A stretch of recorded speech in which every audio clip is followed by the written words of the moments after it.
Teamwork is dreamwork! Let's...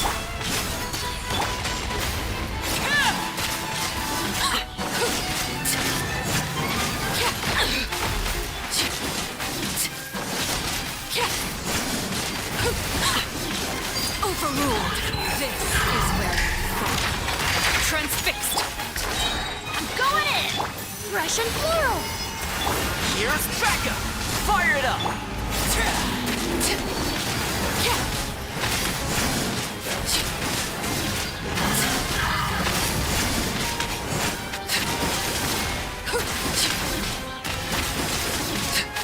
Laid bare. Neutralize!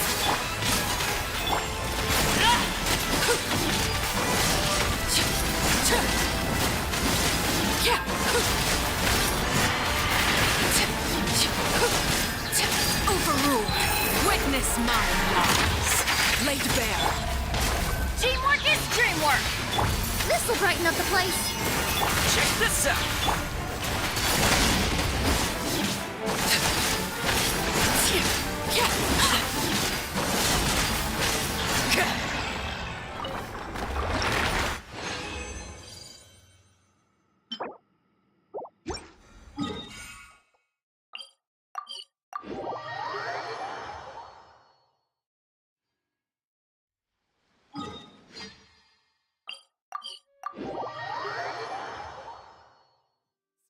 My eyes is ill-advised. I can't promise you'll like what you see. Let's light it up! Extract! Supporting fire! Fire it up!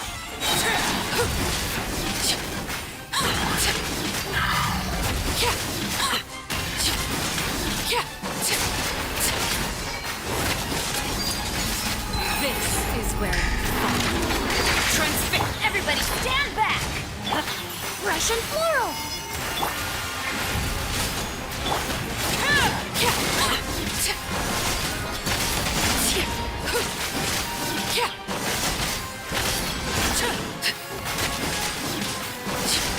Laid bare. This is just my...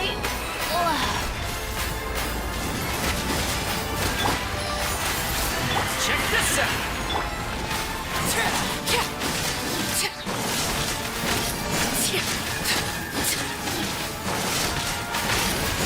Witness my rise. Neutralize! I got you covered! Fire it up!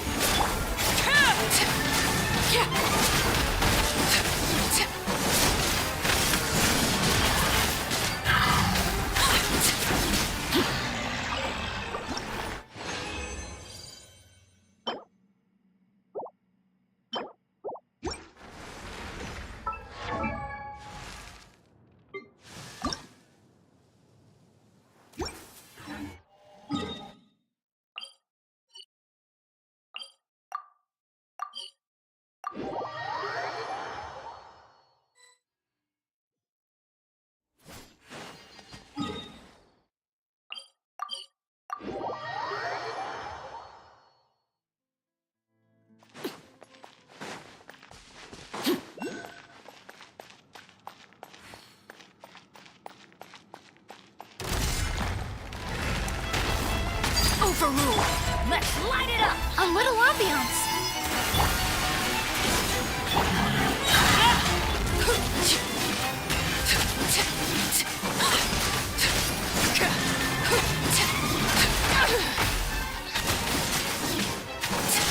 Laid bare. Everlasting as the moon. Overruled. Going in! Reconstitute! Don't get too close!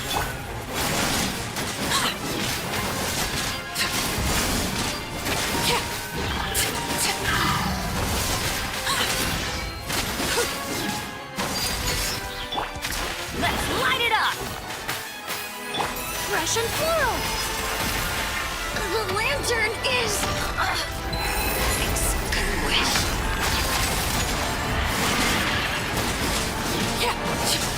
Teamwork is dream! Here's backup!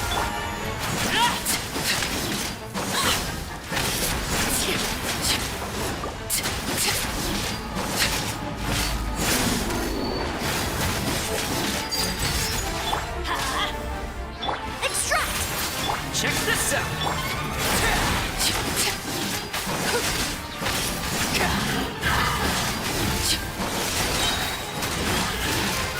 This is where laid bare.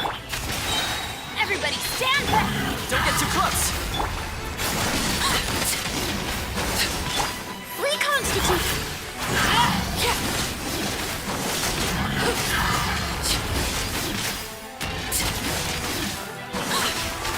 Overruled.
Off we go!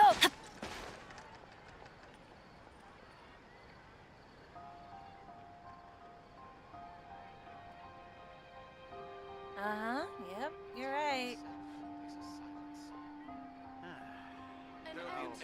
Exactly, but none of them believed me. No one's joined me on an adventure in ages. Come on, let's go!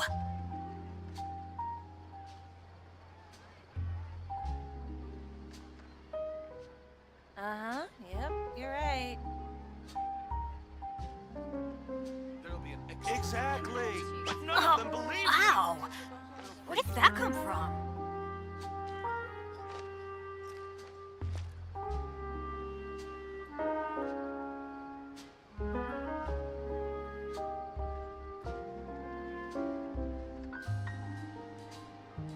Benny's adventure team, assemble!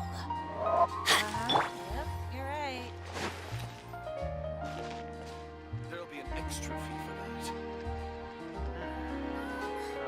Exactly, but none of them believed me.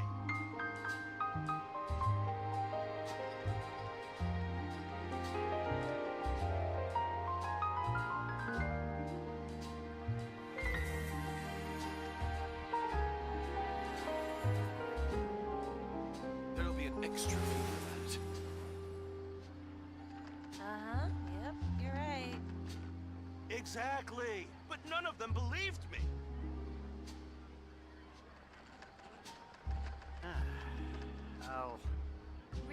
I'll think about it. Many ladies in the court of Fontaine like to spray their perfume onto a delicate lace fan, allowing them to generate a pleasant fragrance with each flick of the wrist. An extra fee for It's that. quite an ingenious method.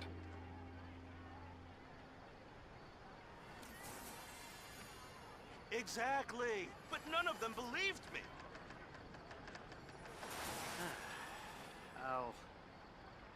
I'll think about it.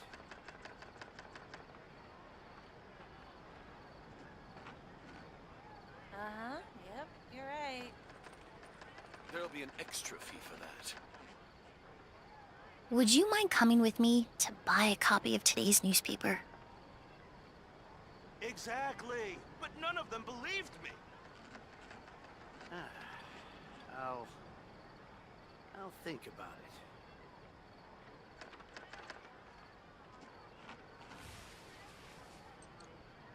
Uh-huh, yep, you're right. There'll be an extra fee for that. Yeah, yeah.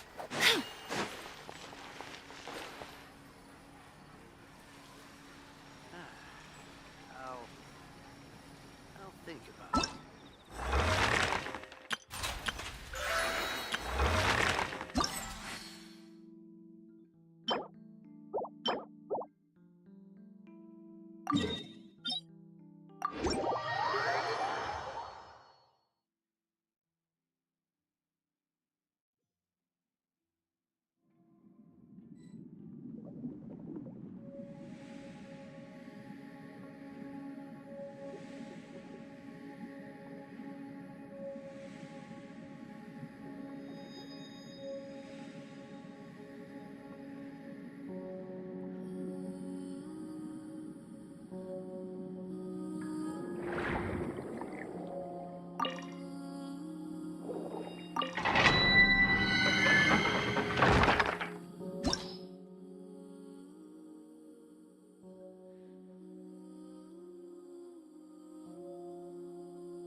Let's light it up! Teamwork is strength! A little ambiance.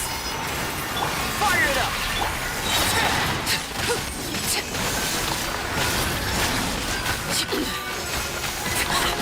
Everlasting as the moon! Laid bare. Extract! I got you covered!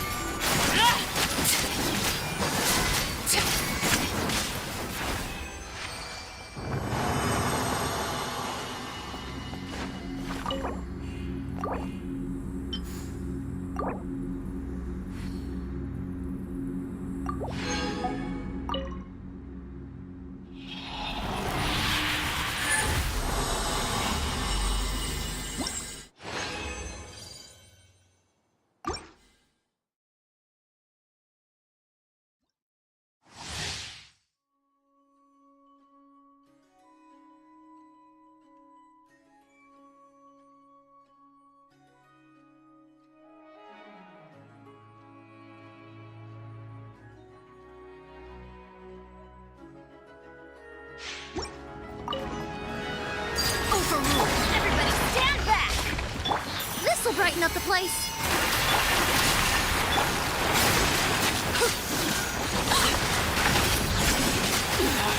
Go on.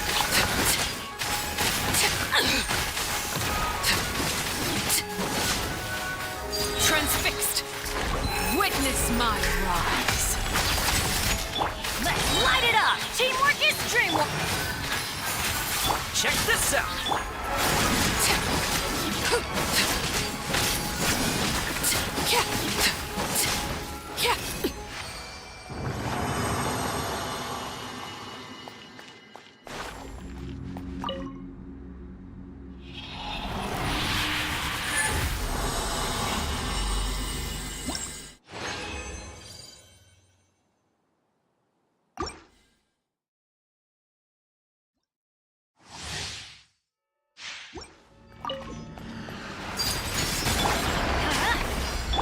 Fresh and floral!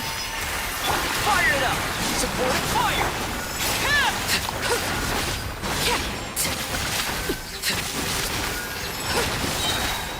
This is where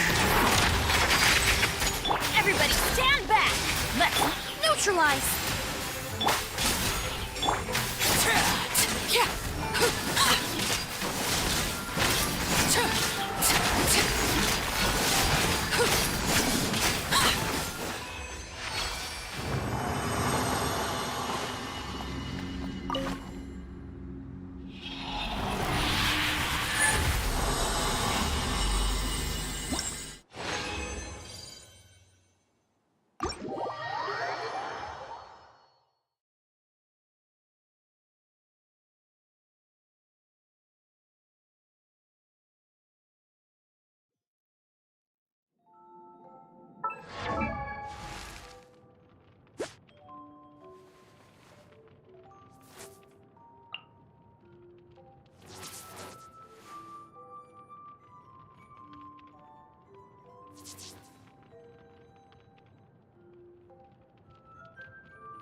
add Astro. Thank you for add Astro.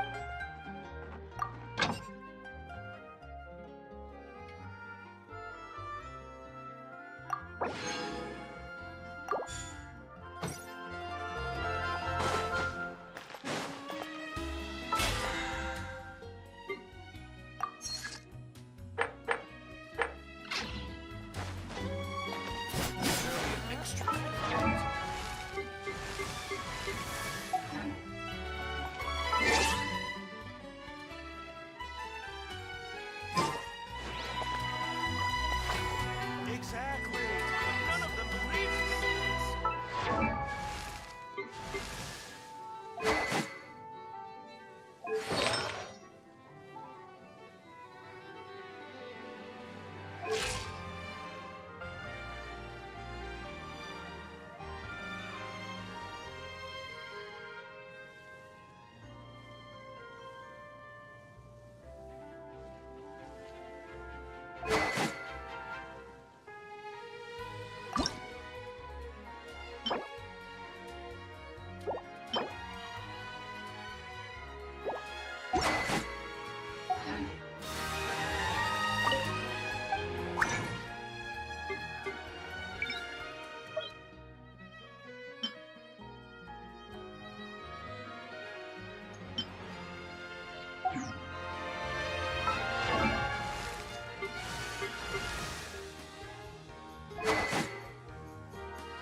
Overruled.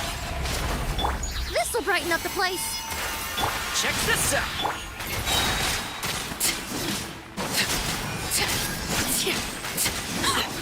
Can't run from death.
Transfix! I'm going in! I must be prudent.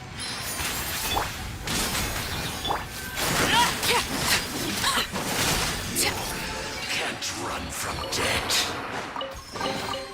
What greater pleasure is there than the unexpected?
A little ambiance. I got you covered.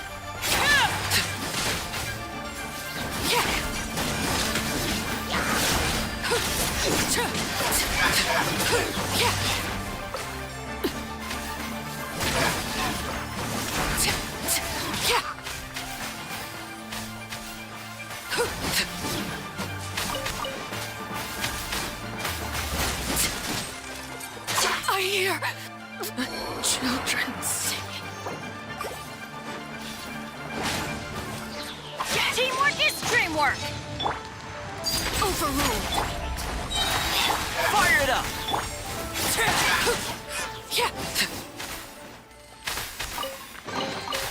An impressive bounty.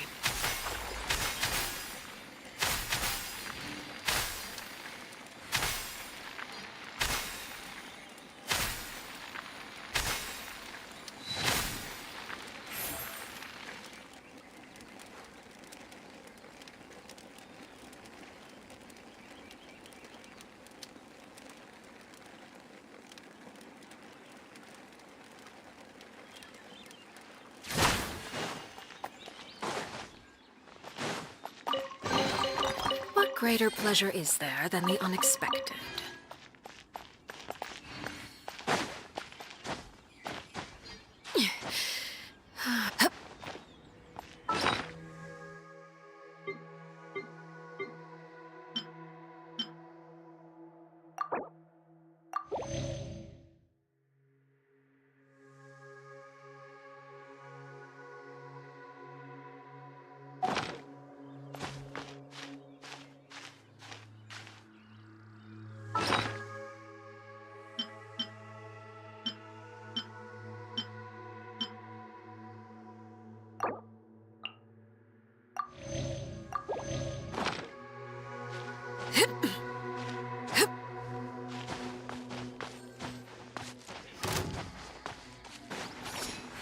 Transfixed! Huh? Russian floral! Check this out. Witness my rise! Lay bare! Run from death.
Chivalry will never die.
What could the children be up to?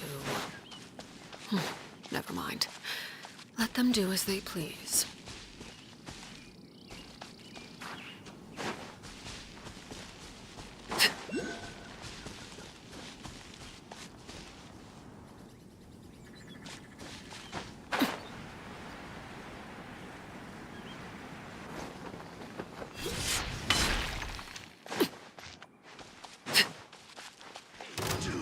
Overrule! I'm going in! Huh? Reconstitute! Body and know my sword! So you can't run from death. Yeah.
Pay your dues. Laid bare.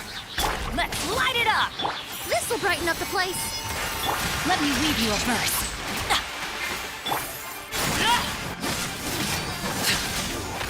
Can't run from debt.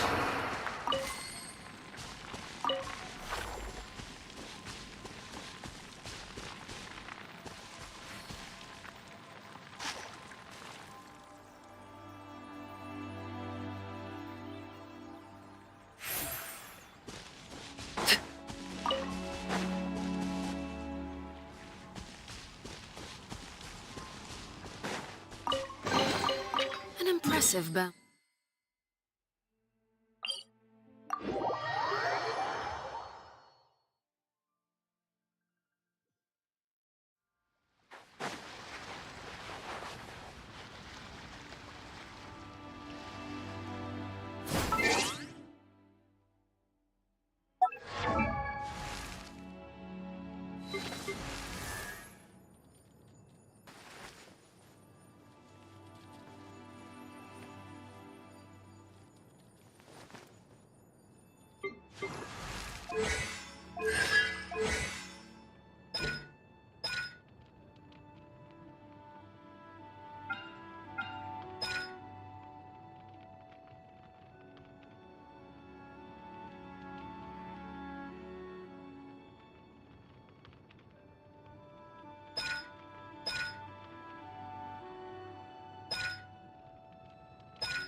Everybody stand back!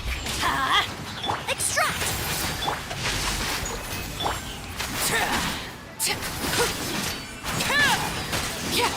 Can't run from death. Ah, something with which to commemorate this occasion.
Let's light it up!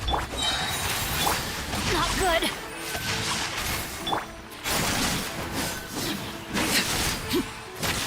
No escape. Can't run from death.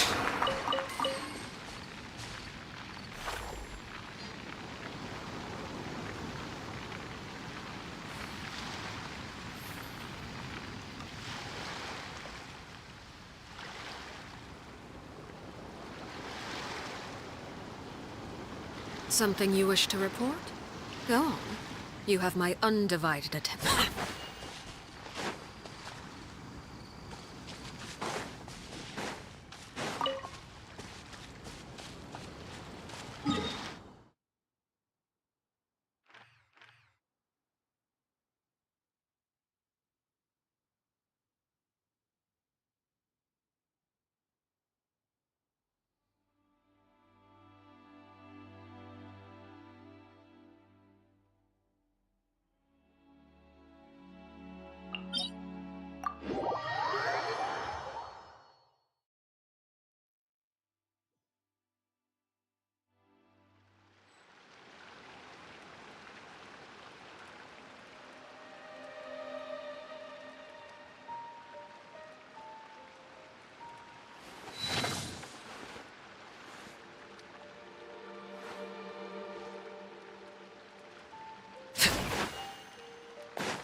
Laid bare.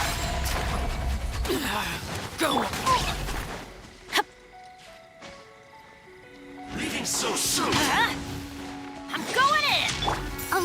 Ambiance!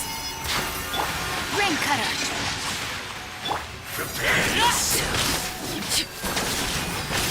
Everlasting as the moon! Overruled! Can't run from death.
Ancient.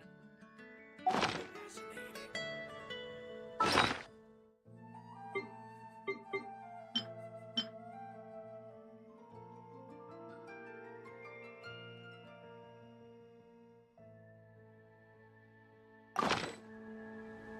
What Welcome. could the How can I help children you? be up to?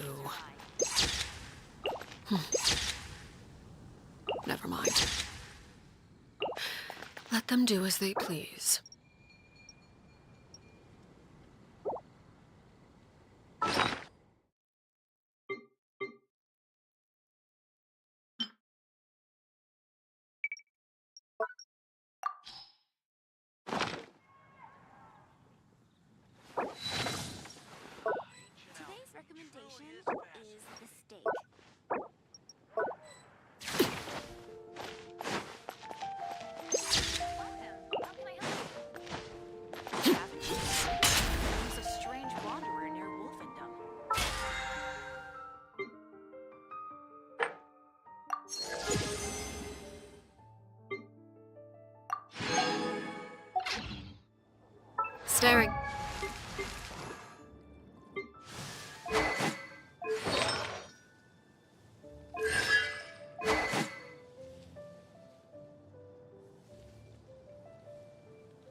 Into my eyes is ill-advised.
neutralized.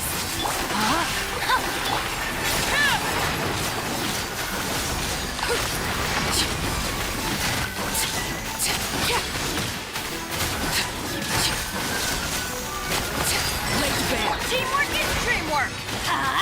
This'll brighten up the place. No, my sword.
Something you wish to report?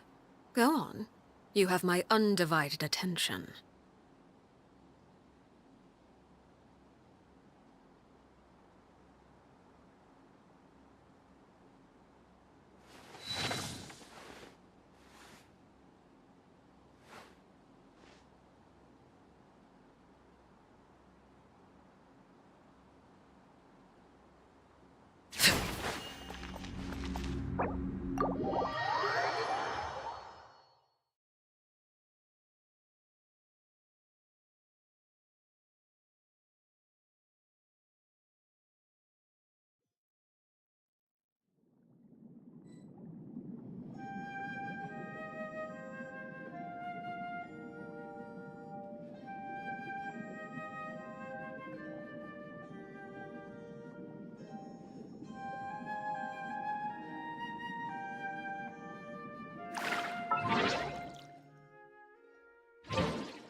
This shop looks popular today.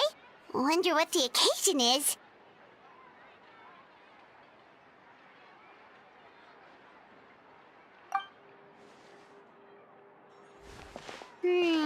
Butterfly Dew Cosmetics now on sale. Huh, looks like it.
Oh, Seedween's here too! Hey there, Seedween!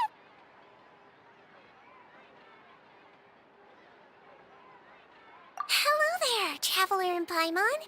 I hope you're keeping yourselves fit and healthy. You bet we are! So anyway, what are you doing here, Seedween? The Duke insists I take regular vacations in the court of Fontaine. This one just so happened to coincide with a promotion for a new skincare product, so I came over to take a look. I like to keep up with the latest industry developments when I can, to help me with my magazine articles. Wait, you write? For a magazine? Which one?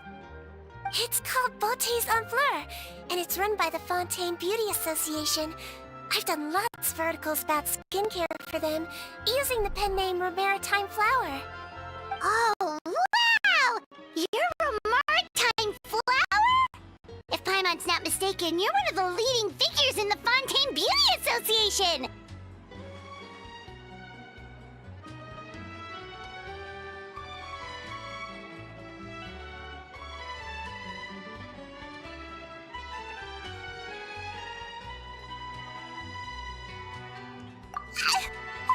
What's so weird about that? Everyone loves beauty! I really like this role. The staff at cosmetic shops are always so polite. And as long as I wear a big smile on my face, I always get the best customer service. Well, they sure don't want to make an enemy of the Maritime Flower. Obviously, it's because of Seedween's love for beauty. Still a leader of the Beauty Association? That's incredible. The truth is, I study this field because I cherish my own appearance. It has nothing to do with being beautiful or not. Oh, the words of a master beautician defy comprehension! Oh, wait, you're saying that natural beauty is the highest form of beauty, right? Not really. Actually, Melusine aesthetics are very different from human ones. We don't view humans based on their appearance. If I had to describe our approach, I'd say it's based on cuteness.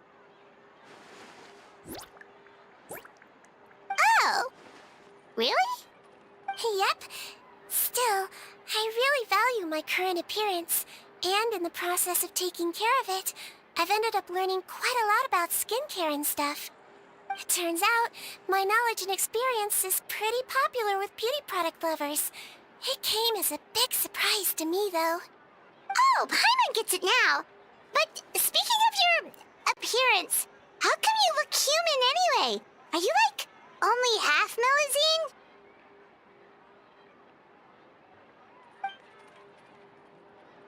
Ooh, wait, sorry. That was probably really offensive, wasn't it? No, I don't mind. I'm not mixed, though. I made a decision to turn myself into this form a very long time ago. If you're interested, I could tell you the story. A shape-shifting story? Oh, heck yeah, of course we're interested!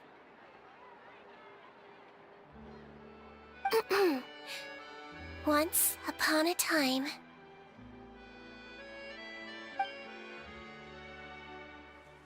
Long ago, humans rejected Melusines, and Melusines feared humans.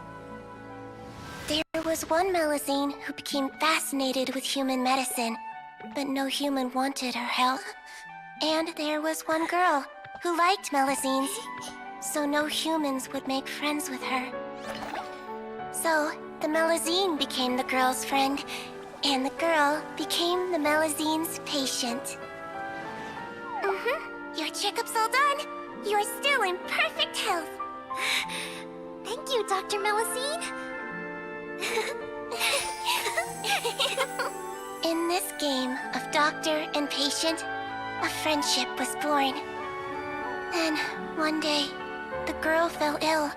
The Melusine was the only doctor to arrive on time, but the adults sent her away. Scram! Melusines can't be trusted! So just because I'm not human, I can't save my best friend? In desperation, the Melazine approached the frightening witch. She begged and begged until she got a reply. If you take this potion, concocted of sin, you will gain a human face and grow human limbs. But then, you will lose everything that attracted this friend of yours to you in the first place. Can you accept that? The Melazine did not hesitate for very long.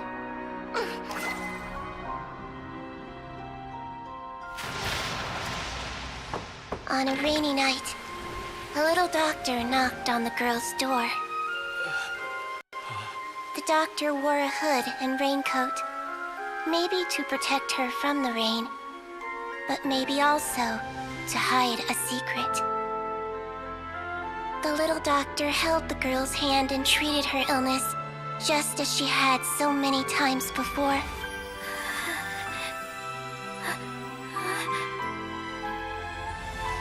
Dawn came, and the little girl's condition improved.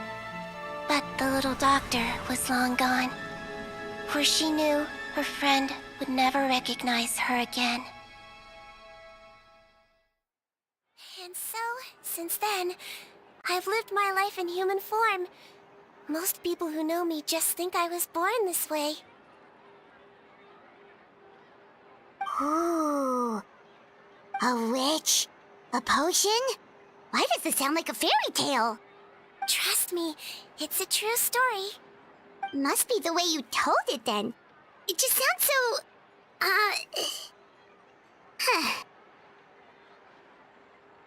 Yeah, not every Melazine would take human form to save their human friend. That must have been a huge decision. Treating patients is a doctor's duty. We must always find a way, even when the going gets tough. Ugh. It's so crazy that they turned you away just because you were a Melazine, especially when their daughter was so sick. Well, sometimes appearance can be a real barrier. But that was a long time ago. I like how I look now anyway.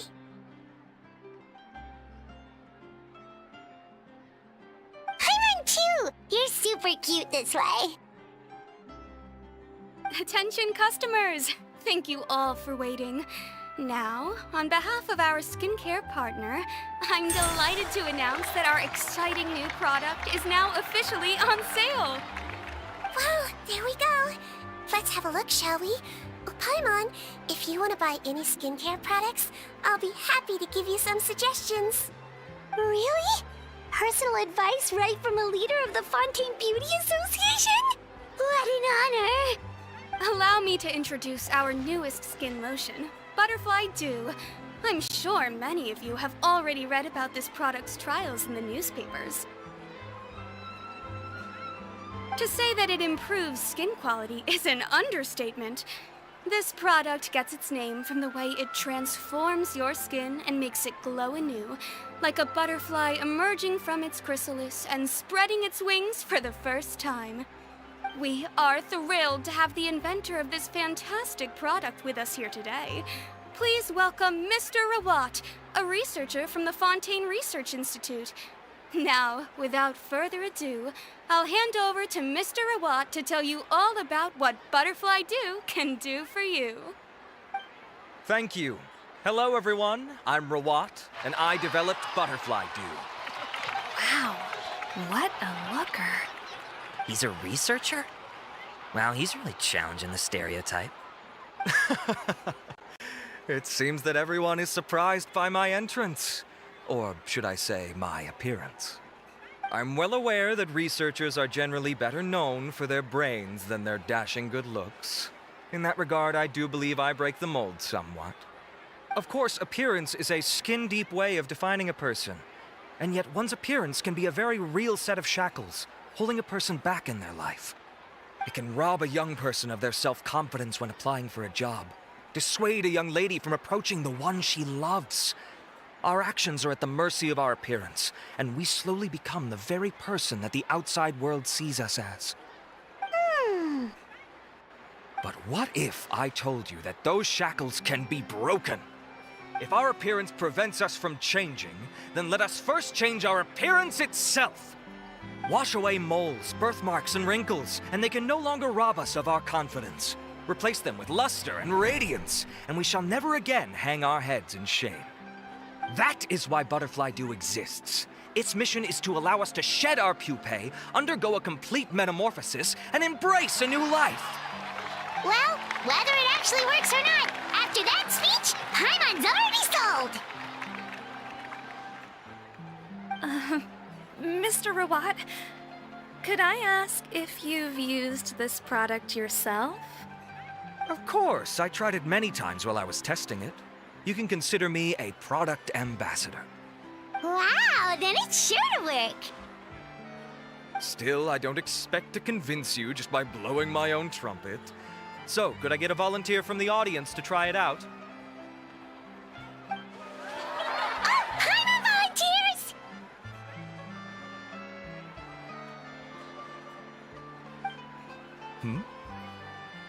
Oh! Ah, what an honor! It appears we have a giant of the Fontaine Beauty Association here with us. In that case, Miss Sijuin, could we seek your most expert opinion on this product? Sure. Whoa, is that a maritime flower? They say she's the pickiest user of skincare products in all of Fontaine. Here you go.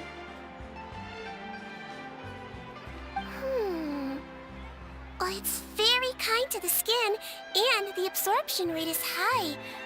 Even for Fontaine, this is a first-rate product. Wow, now that's high praise! I'll take one. Any discounts? All right. Well, all that remains for me to say is, Butterfly Dew is now on sale!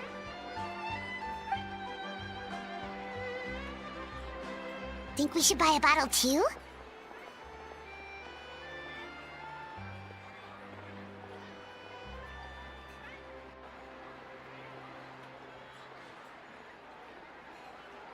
Of course you bring up Mora.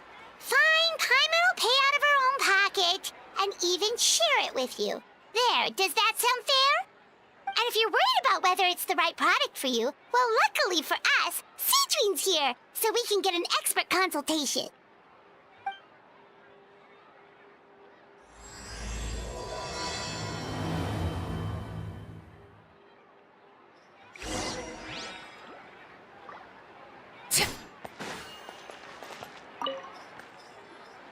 It's an honor to receive such high praise from you.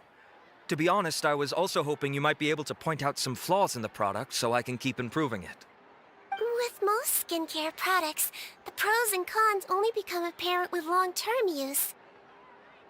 Yet, this one has instant benefits, improving skin quality without any obvious side effects. It's one of a kind.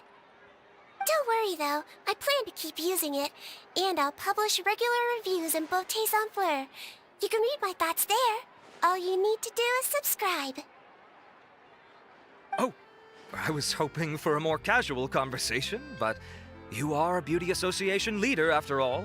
I understand if you want to keep this professional. Sijuin! Oh, excuse us, Miss Beauty Expert, but do you think this product is a good choice for me and her? Wait, are you the renowned traveler? That's right, and by her side, the equally famous Paimon.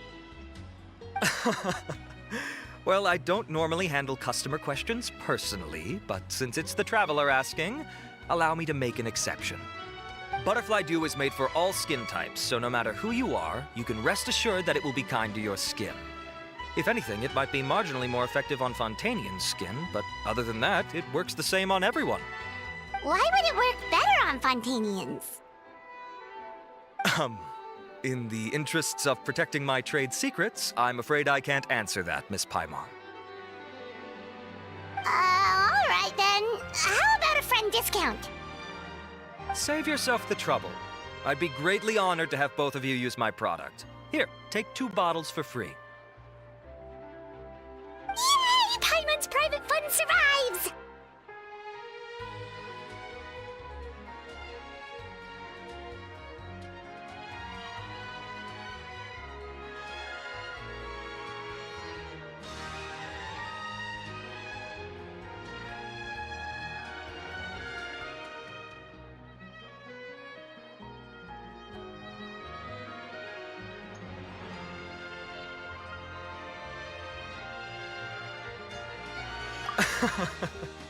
I can see why you might think that, but please don't misunderstand.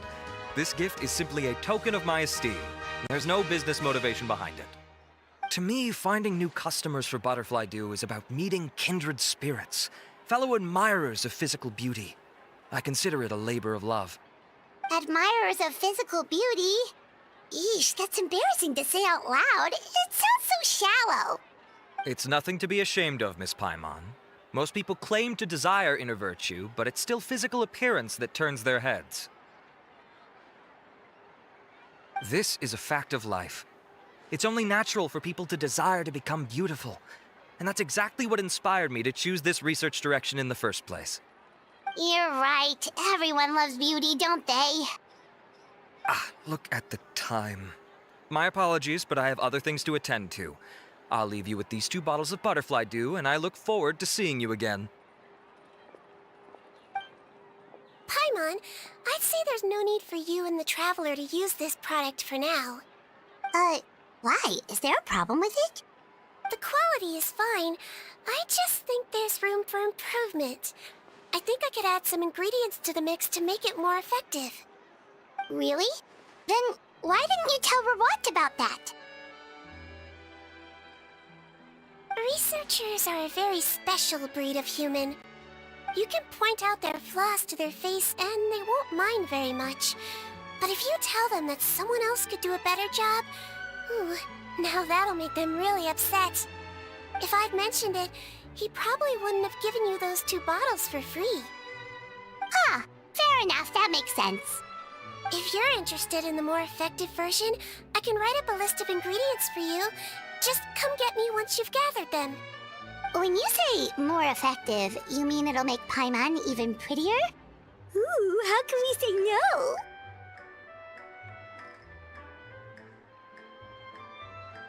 As for me, it's probably time I got back to the Fortress of Maripede. I mustn't leave the infirmary unattended for too long. All right, see you there then.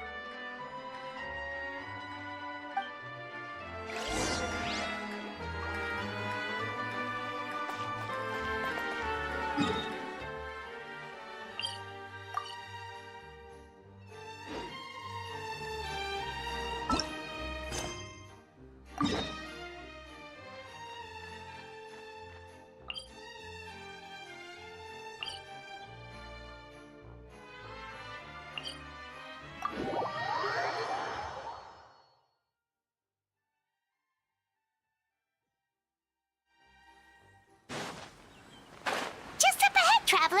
The ingredients for Seedween should be nearby.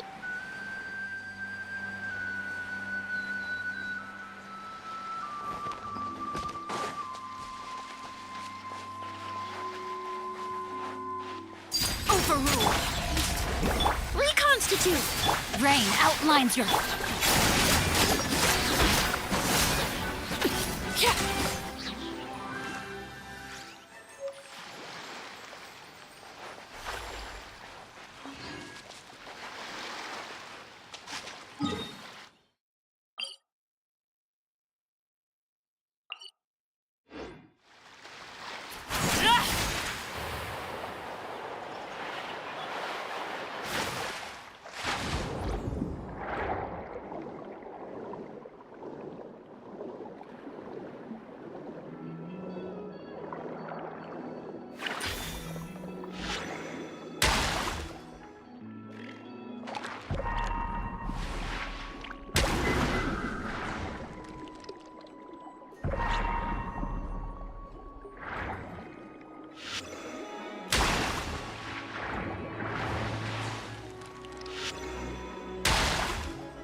What could the children be up to? Never mind.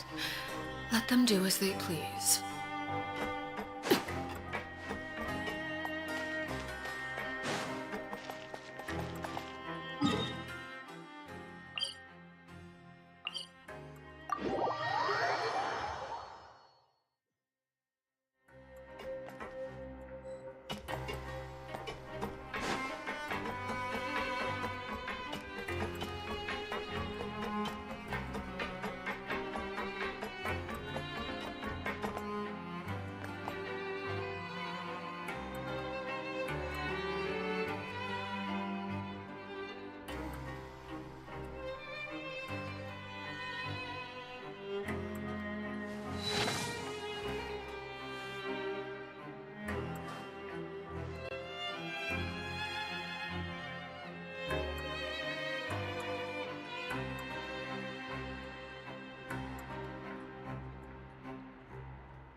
Whoa, the infirmary is packed!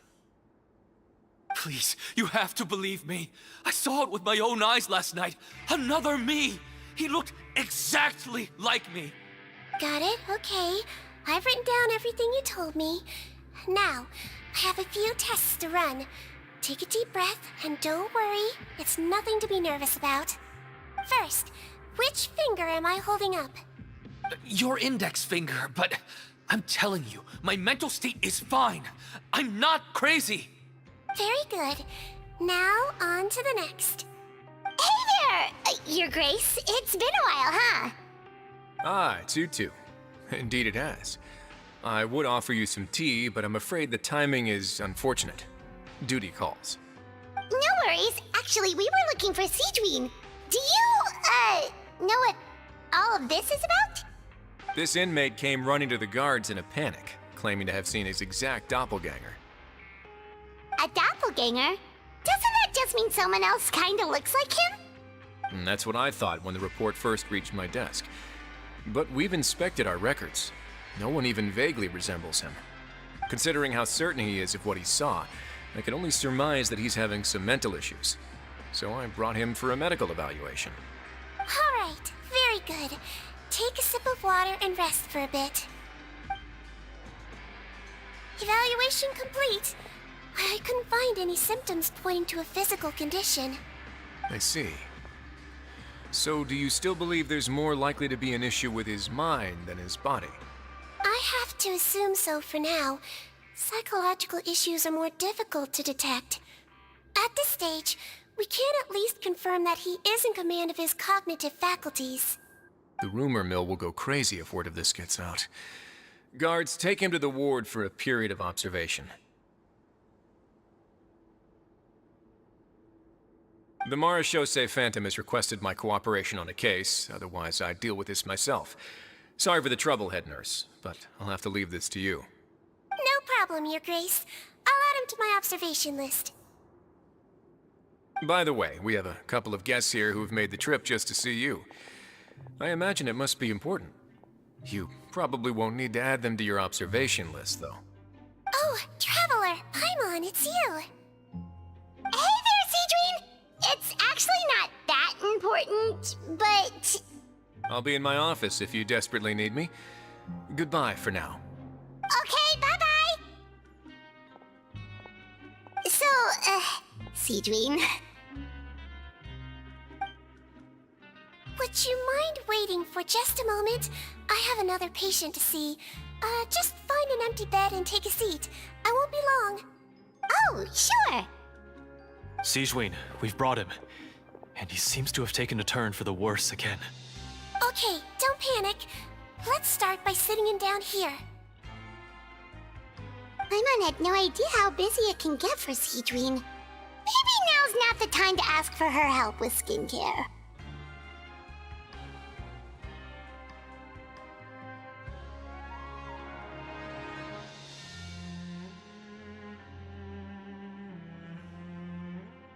Good point. Besides, it might actually be interesting to observe her at work. Well, this could hurt, so I suggest you take a deep breath first. Did his face melt? What happened to him? It's anyone's guess. His face melted off shortly after arriving at the fortress. But since he's a serious offender, he can't be allowed out for medical treatment. Best we can do for now is ask the head nurse to give him something to manage the symptoms. Oh, this is gonna be awkward. We still need to bring him to the Marechaussee Phantom for questioning. What if he scares them half to death? Will that be our fault? The Marechaussee Phantom? Does this have something to do with the case Risley's dealing with? Yup, it was a huge case. They bagged a few dozen crooks in one fell swoop. And this guy's the baddest apple of the bunch. He harmed countless people. And now, it looks like it's all finally catching up with him. You done gawking? Not yet. I need to check the severity of your ulcers to decide the right dosage. Don't worry. We Melusines have a very different sense of aesthetics from humans. To me, he just looked like a little kitty with slightly scruffy fur, but still just as cute. Don't patronize me. Do I look like a kid to you? Just give me the meds and let me out of here. I already missed my cell. Hey, lose the attitude. You dare talk back to our head nurse like that again, your days are numbered. Oh, it's fine. Okay, I'm going to apply the medication now. Tell me if it hurts, all right? Look how nice Seedween's being. And he still talks to her like that? What a nasty piece of work. Can I leave now? Wow, not a peep. What a brave little guy. Thank you, Sejuin. And I apologize for the trouble. So, Traveler, Paimon, did you bring the ingredients? We did, but we don't want to interfere or anything. You're busy saving lives here. Oh, don't be silly. I agreed to it, didn't I? Just hand me the ingredients, and I'll make some time to whip it into the improved version for you. Take a rest here if you want. Or, if you're not tired, I hear they're holding a new pancreation tournament in the administration area. Or alternatively, is there anything we could help you with, Seedween?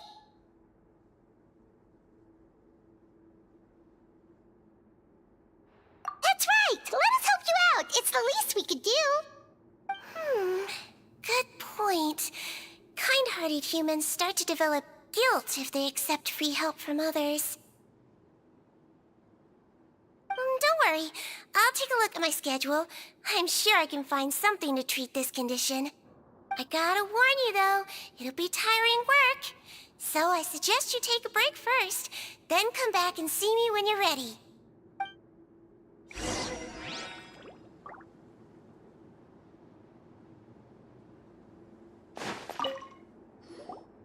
We're ready, Seedween! What's our first mission?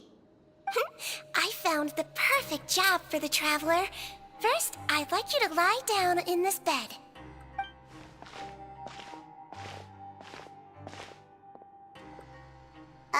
What for?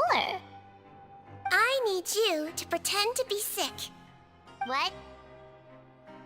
Oh, is it that difficult? I thought you did a pretty good job last time. Oh, so you knew. I sure did. She was way more interesting than the usual malingering inmates. When you played along very well, Paimon, I observed you two for quite a while after that. Well, this is awkward. But why do you need us to do it again now? No time to explain. My next patient will be here any second. Please just do as I say. You can, pretend like you've got a nasty headache. And throw in some dry heaving for good measure. Okay.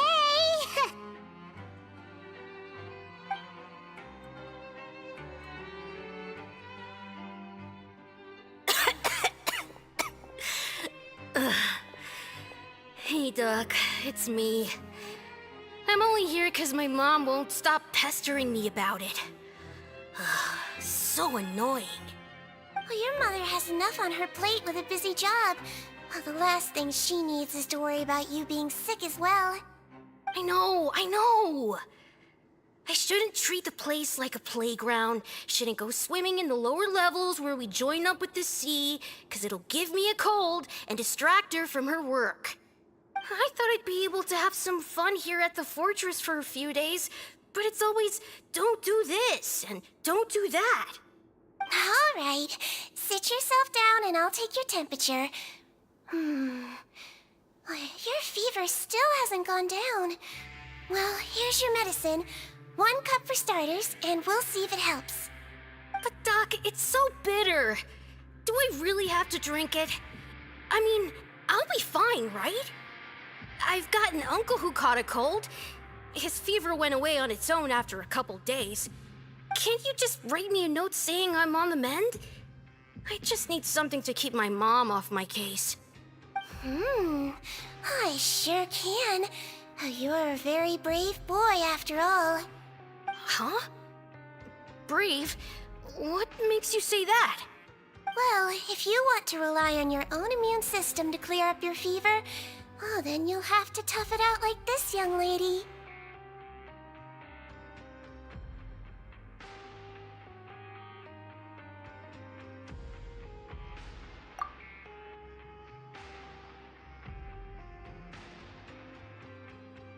Hang in there, traveler. Are you gonna puke? Paimon can get you a paper bag.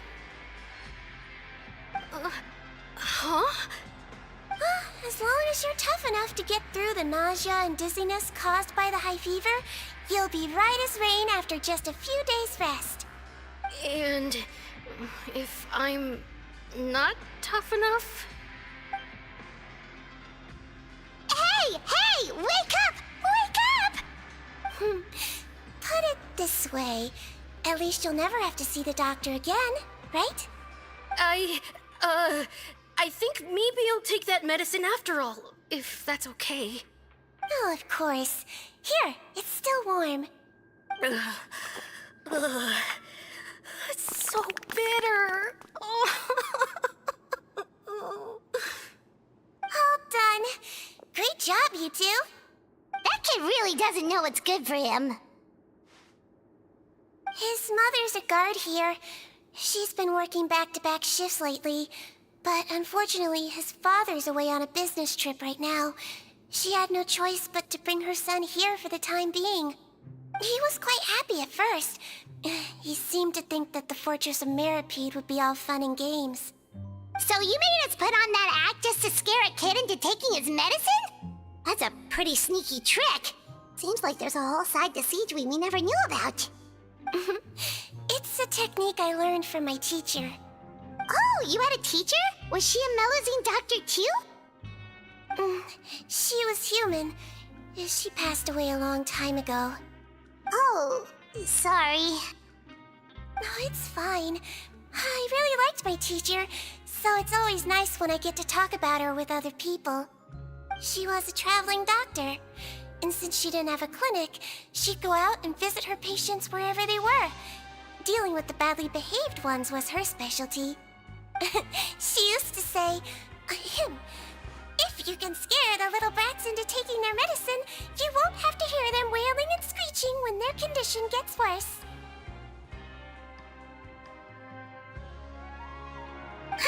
She sounds like a pretty strict teacher. Strict? Well, that's not how my teacher saw it. She thought of herself as terrifying to kids. Strange way for a doctor to describe themselves. Now Paimon's curious to know what she looked like. As it happens, I actually have a picture of her. Oh, wow, yeah, okay, that'll terrify the kids. Yep. All the children she treated thought she was a witch. Why does it almost sound like you're envious of her? Oh, because I am. If she was here, all the children would take their medicine without any need for tricks. A doctor who looks like a witch. True, they wouldn't dare try anything funny with her around. Oh, me, on the other hand, it's hopeless. Children aren't afraid of me at all. That's actually a good thing, you know? My next patient should be arriving now. Would you mind lending me a hand again? Sure thing! On to the next mission!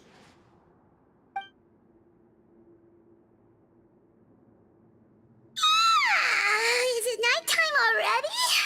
That flew by. You really have a busy job, Seedween. Well, thanks to you two, it was much easier today. Aww. Should we get some rest? It's getting pretty late. Oh, there is one last thing.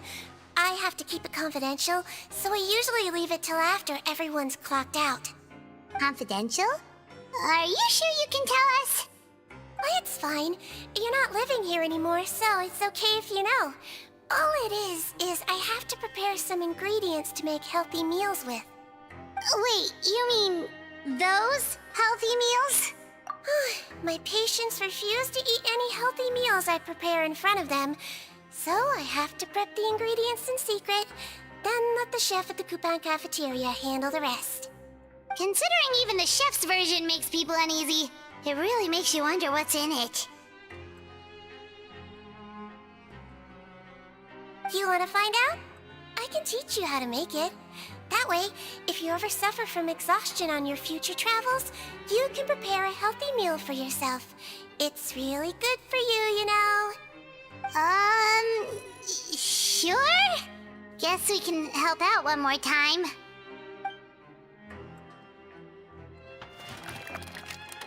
The ingredients are ready. Now, put them on the table and add them in the order I tell you. First, we add this special slime condensate, stir it thoroughly, then pour it in. See that? It adds elasticity and looks just like tasty jelly, doesn't it? Yeah! Yeah, it really does! Until you remember it's slime condensate.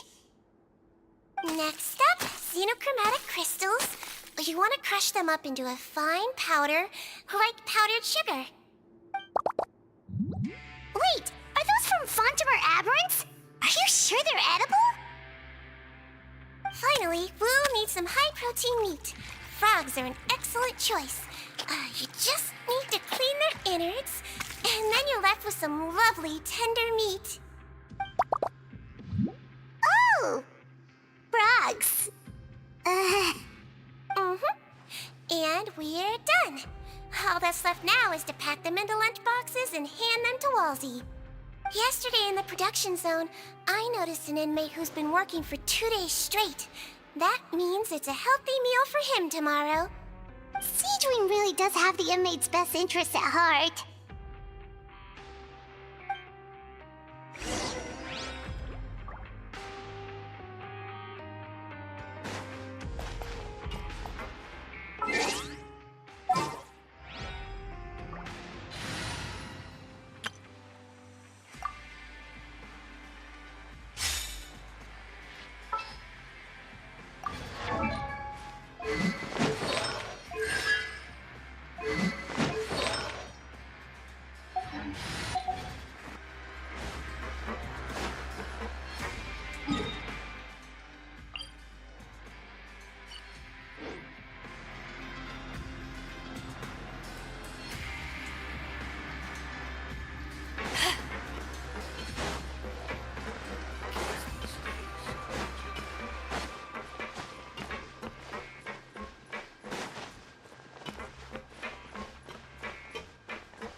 Ah, head nurse.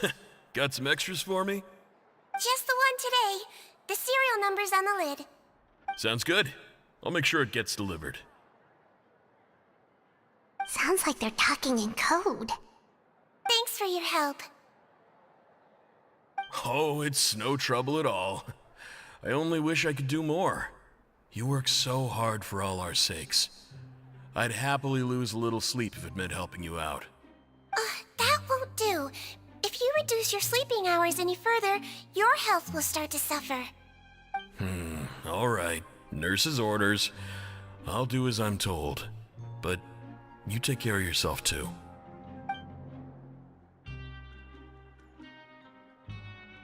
Well, I'm done with work for today. Thanks for helping out, you two. Seems like the guards and staff here have a lot of respect for you, Seedream. In just one day of helping you with your work, it feels like we've done a lot for the fortress. Head nurse, please, wait. I'm sorry to disturb you this late at night, but I think you'll agree, this is urgent. Okay, just relax and catch your breath. What's the matter? The guard at the observation ward, Odilon, he told me to pass on a message to you. One of the inmates there, the guy suffering from possible hallucinations, well, he seems to have made a sudden recovery, and now he wants to apply for permission to leave the ward. Huh? Already? You were right to tell me. I'll have to examine him and make sure he's well before we discharge him. Looks like we've got one job as medical assistants left. We'll come with you.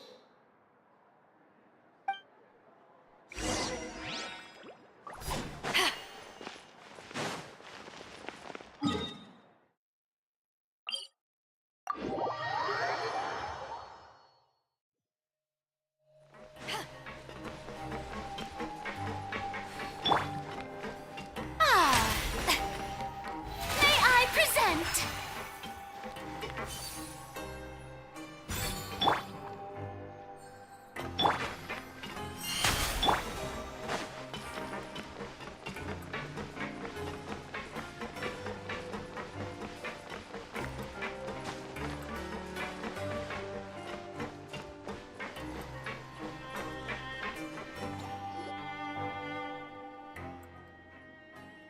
Ah, head nurse, you're finally here.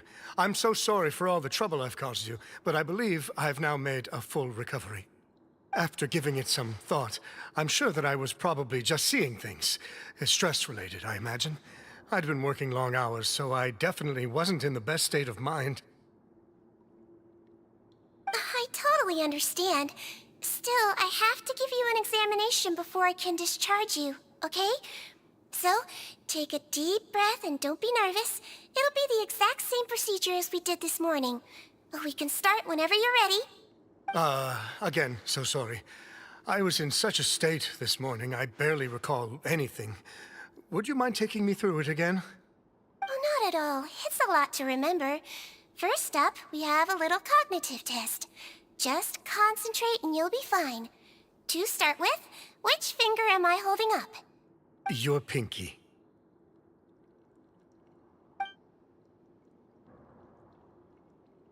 All right. All indicators seem normal. So it was a stress-induced hallucination after all? Well, we've certainly had previous cases of mental illness caused by overwork, which is why I carefully observe everyone in the production zone. I wonder how I managed to miss the signs this time. Please, head nurse, you shouldn't blame yourself. I'm just still adapting, that's all. Pushed myself too hard, and I guess I couldn't take it. Thanks for looking after me. I'll be as good as new after a good night's sleep. And if you can give me the okay, I know I'll sleep better back in my good old dorm. It can be difficult to relax in an unfamiliar environment. All right then, you can leave the ward. I suggest you take 2 days off to focus on your recovery. I'll take you off the observation list for now, so you're officially discharged. Great. I can't thank you enough, head nurse. Mr. Odilon, could you escort him back? Of course. I'm on guard duty in the administrative area tonight, so nothing will go wrong. You have my word.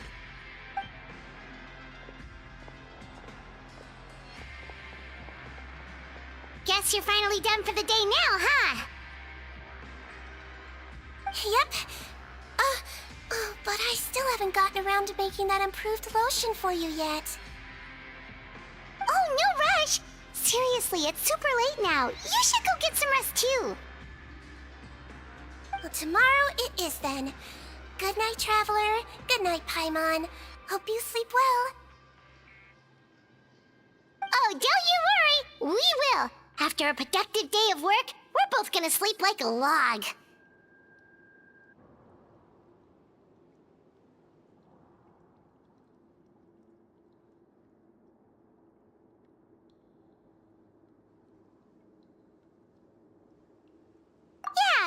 tight, Siegeween. See you tomorrow.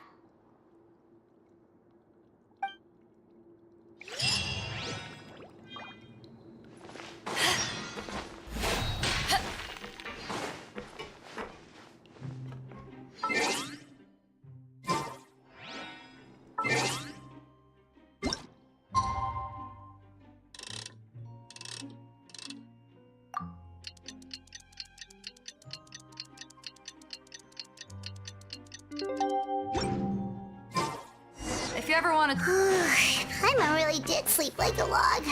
Let's go find Siegeween.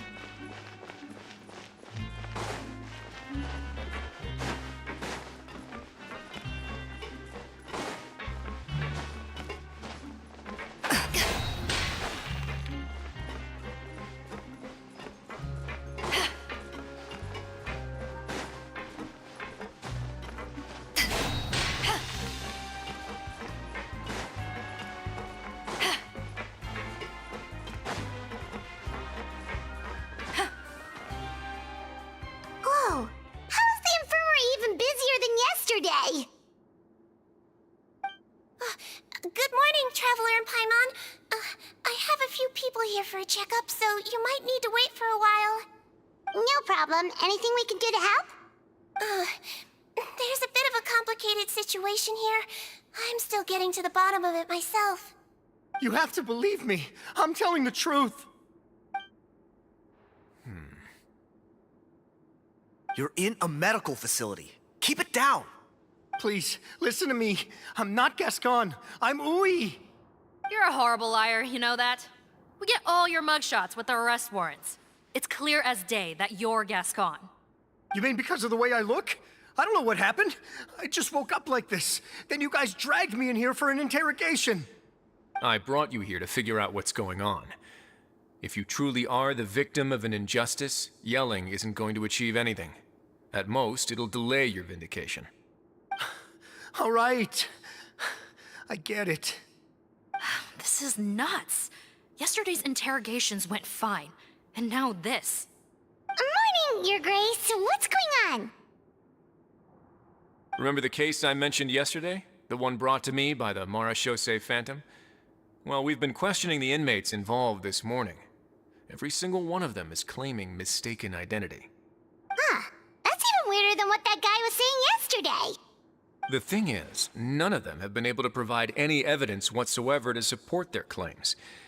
Questioning them further got us nowhere, so for now, we've brought them to the infirmary. And we thought yesterday was as busy as it got for Siegeween. We've compiled their statements.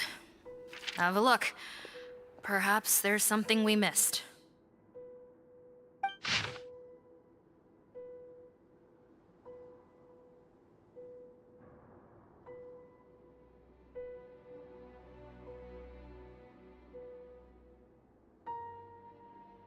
Wait.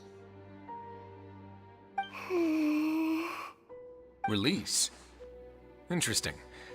The inmates they spoke of in their statements appear to all be due for release today. I noticed that too. If that's their plan, they're underestimating us a little. Every serious offender claims that there's someone else who just so happens to be due for release today. And they're expecting us to go along with that. All the more reason to be cautious. Lumberzar, check the release list for today and make sure no one gets processed. We're gonna need an excuse, though. Just say we're out of forms, and that we're furiously printing more as we speak. I'm on it. It's conceivable that our group of serious offenders somehow found a way to switch places with inmates who are about to be released, so they can walk out right under our noses. We did consider that possibility. But I mean, just look at them. They match the warrants, period. How could there have been a switch? Only if they're dead ringers for the inmates due for release, I suppose. I gave you that name list yesterday to assist in your investigation. Did that help? Yes, the inmates' mugshots were attached to the list. The first thing I did was check for lookalikes, and I didn't find any. The only other thing that stands out to me is that their voices sound a little different today. But it's not exactly hard to put on a fake voice. Oh, really? What does our head nurse make of all of this? Give me a moment. I think I have a way to confirm whether there's been a switch. I know, it's not time to change your dressing yet, but please bear with me. Huh? Isn't that the guy from yesterday? This should be Honore. He has very severe facial ulcers, which require an operation in the hospital at the Court of Fontaine. I authorized him to leave the fortress for medical treatment under guarded escort. Yes, like I told you. I'm not Putton. I'm Honore. So there has been a swap. Well, I can see what happened in Potton's case, but how do you explain the other inmates?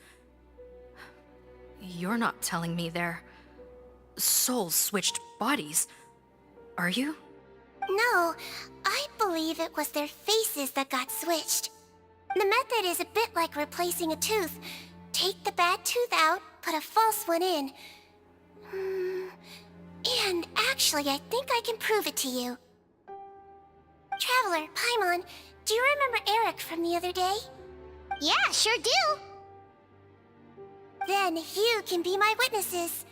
To start with, please fetch the inmate who claims to be Eric.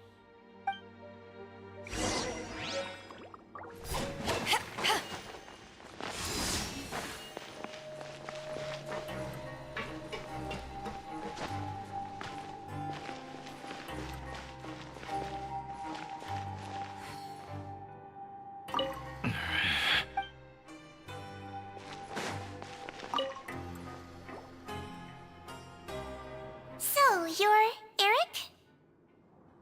Yes, head nurse. It's me. You do believe me, right? I need to do another examination on you. Same procedure as yesterday. All right. It's the cognition test first, right? So I need to concentrate. Now, try to recall if you can. The last time we did this test, which finger did I hold up? I believe it was your index finger. But that means... Huh? So basically, last night the Eric who said he saw another him suddenly recovered and applied to leave the observation ward. Seadwing did another test before letting him leave, but that time she held up her pinky finger. Huh? I don't know about any tests last night. There was nothing to do in the observation ward, so I went straight to bed. Then I somehow woke up in a high-security cell. Well, in that case, there is a reasonable explanation for the strange events of the past 2 days. So, what exactly happened? The gang of serious offenders wanted to break out of prison, so they identified a group of scapegoats, namely inmates whose terms were almost up, and planned to switch appearances with them. Last night, when Odilon was on duty, they ambushed him and had one of their group switch appearances with him using their face-swapping method. That allowed them to avoid scrutiny from the other guards. Then, once all the other inmates were asleep, Odilon spent his night shift carrying out the remainder of their switcheroo plan. However, they made one mistake. Henri changed his appearance to match Eric's earlier than he should have done, and ended up being spotted by the real Eric. Real Eric came to the guards for help, but we didn't know then what we know now. So we put it down to hallucination and sent him to the observation ward. However, since one of the gang members was posing as a guard, they simply changed real Eric's appearance and had their Eric take his place, muddying the waters even further. Right, because I put Eric on the observation list by then, and no inmates on that list can be processed for departure until I've discharged them. Hence why the imposters had to pull that little stunt to get fake Eric off the list. Yeah, it all makes sense now! The Duke cracked the case! Well, I can't fault the reasoning. But I'm afraid that we ruled out the possibility of face switching very early on in this process. Criminals altering their facial appearance to commit crimes is nothing new. In fact, one of the explicit duties of the Malazines in the Marechaussee Phantom is to identify criminals in disguise. We carefully examined all the suspects, and there is no evidence that any means of disguise were used in this case. Huh. Well then, how do we explain all this?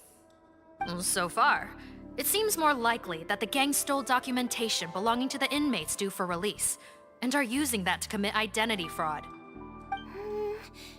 Actually, there is a potion that can completely change someone's appearance. If they use that, even a Melusine wouldn't be able to detect it. A shape-shifting potion? Forgive me, head nurse, but this is the first time I'm hearing about it. If such a potion truly existed, it would jeopardize our entire investigative process at the Marachaux Save Phantom. Are you certain of this? Yes, I am. But... Please, trust me in my professional opinion as an experienced clinician.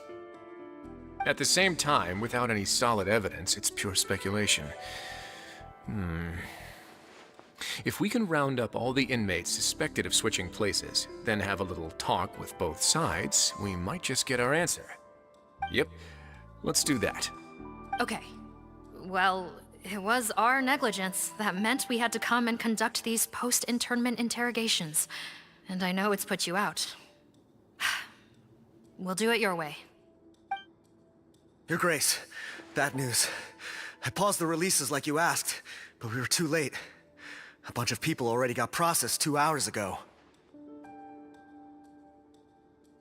I checked the list, and sure enough, it's all the people who gave statements. 2 hours ago? That's before today's interrogations began. They had this all planned out. So there really was a switch after all. They really pulled the wool over our eyes on this one. We should be able to catch up with them if we leave now, right? Not if that potion is real. They can just switch faces again after leaving the fortress. And if the Marachauss's Melusines can't even spot them, we wouldn't know where to start searching. Yikes! So we're at a complete dead end!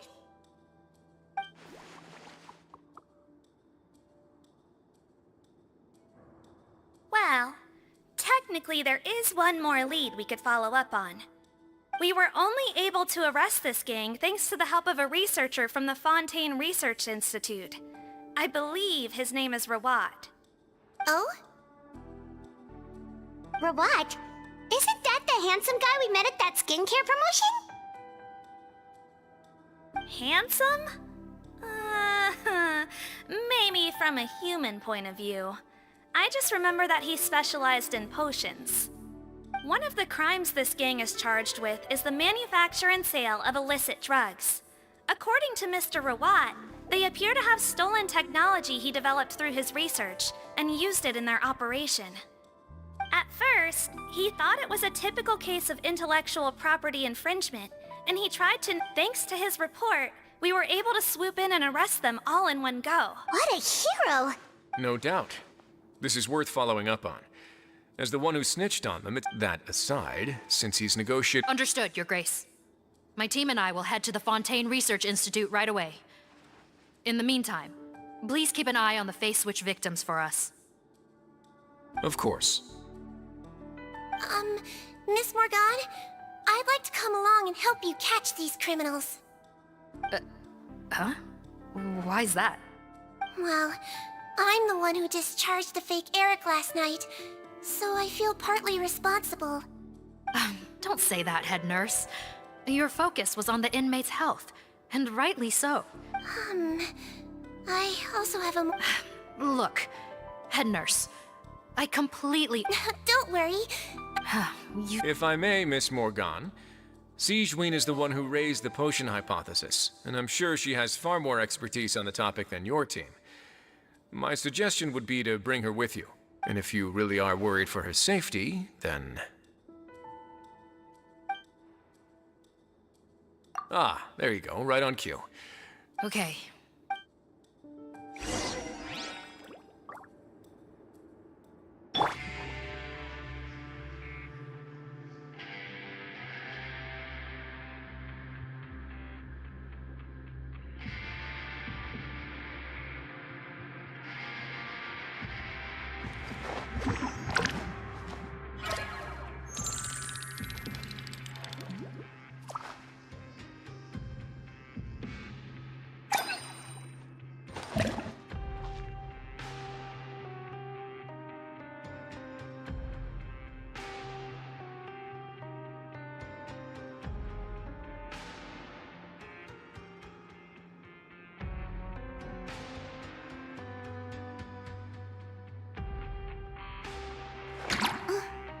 Tea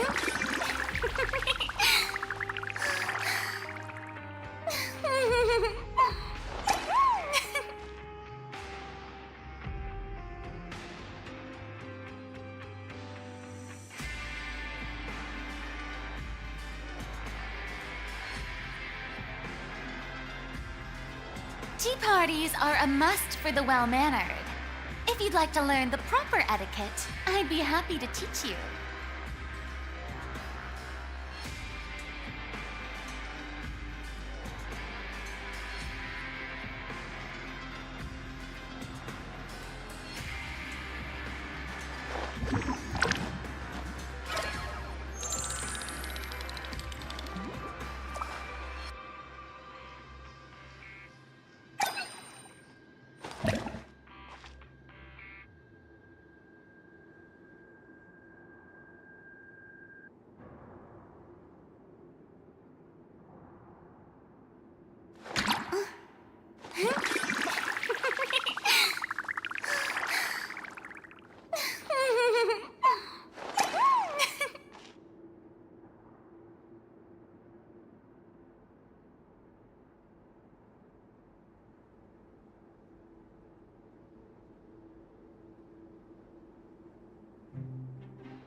Being too popular can be such a hassle.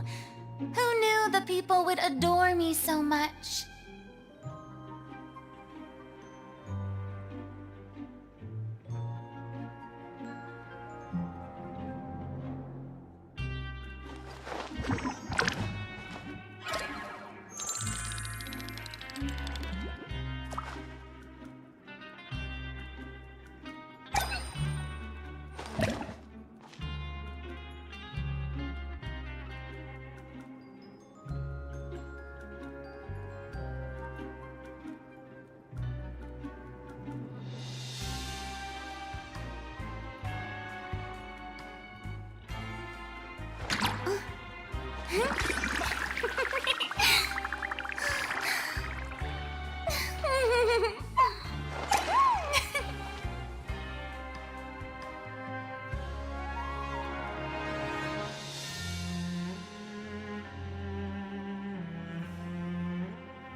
Boring! Isn't there anything else more interesting to do?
Tea parties are a must for the well-mannered. If you'd like to learn the proper etiquette, I'd be happy to teach you.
Boring. Isn't there anything else more interesting to do?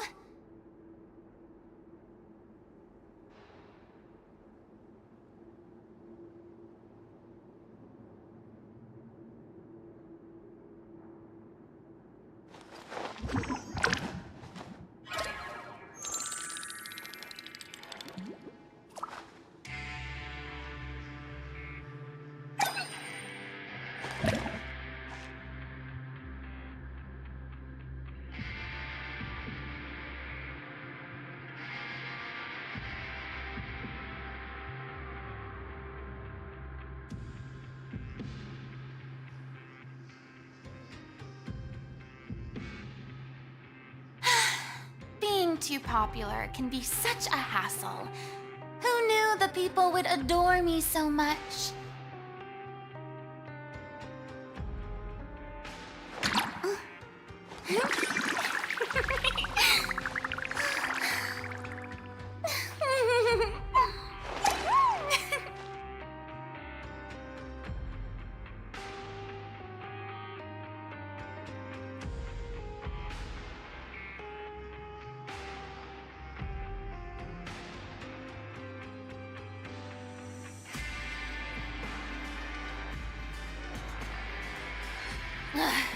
Boring. Isn't there anything else more interesting to do?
Being too popular can be such a hassle.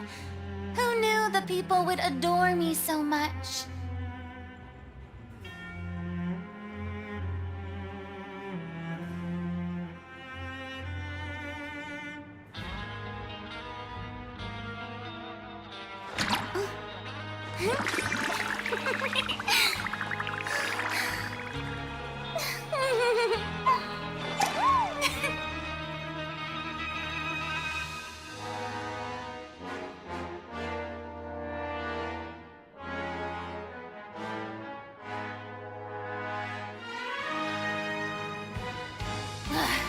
Boring. Isn't there anything else more interesting to do?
too popular can be such a hassle.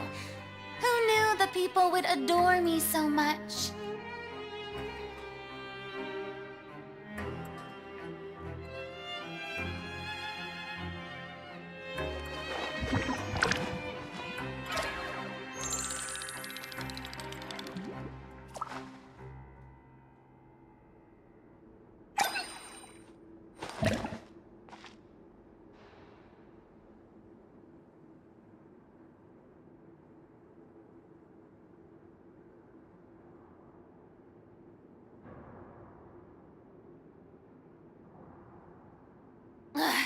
Boring! Isn't there anything else more interesting to do?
Tea parties are a must for the well-mannered.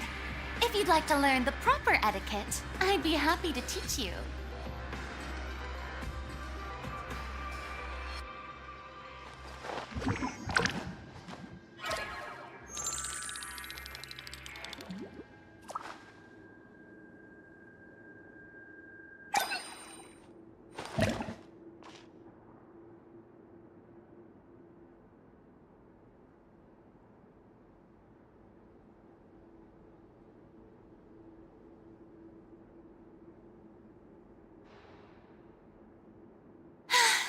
Being too popular can be such a hassle.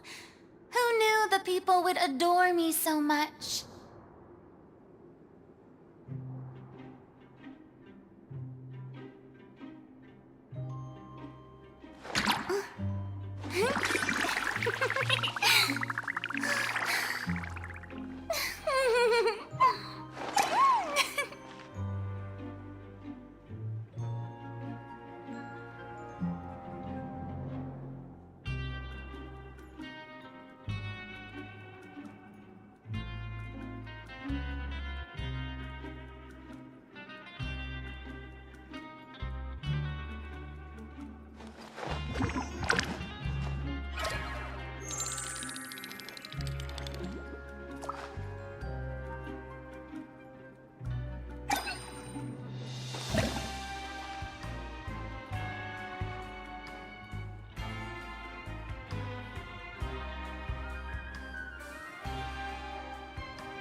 Tea parties are a must for the well-mannered. If you'd like to learn the proper etiquette, I'd be happy to teach you.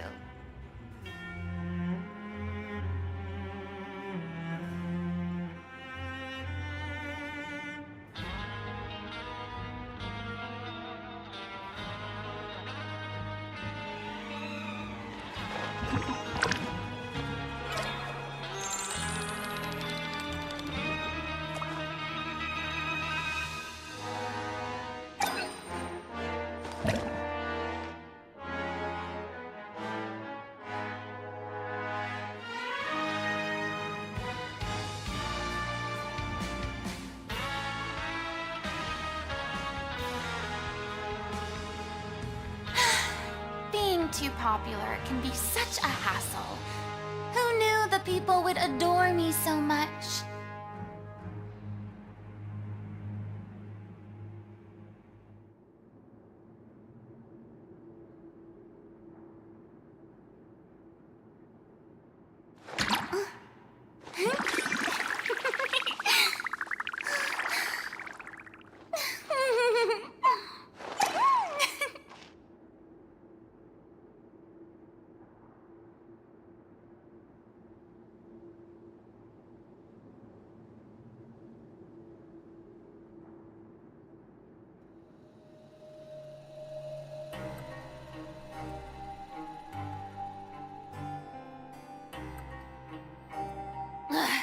Boring!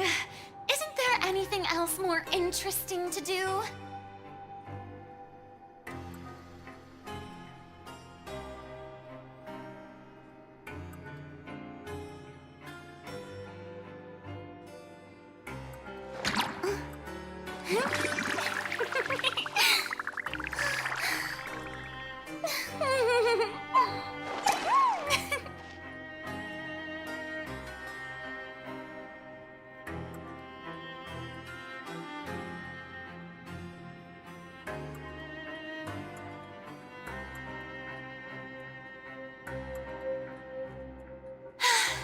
Being too popular can be such a hassle.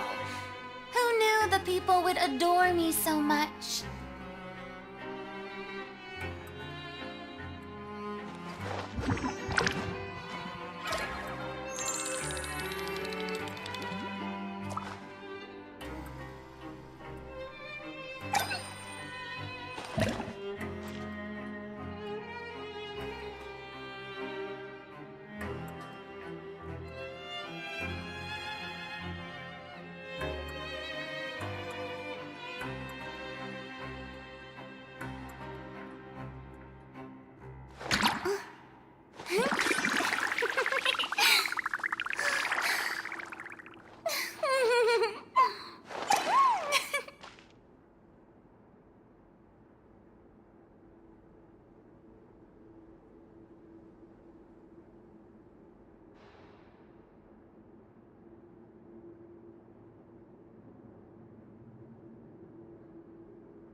Boring! Isn't there anything else more interesting to do?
Tea parties are a must for the well-mannered.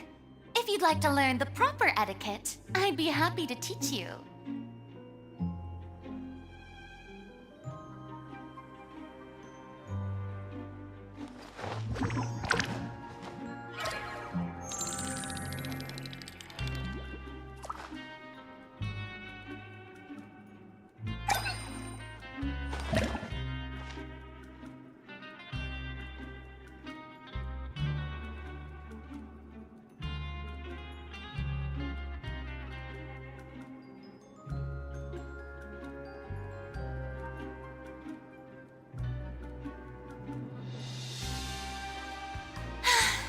Being too popular can be such a hassle. Who knew the people would adore me so much?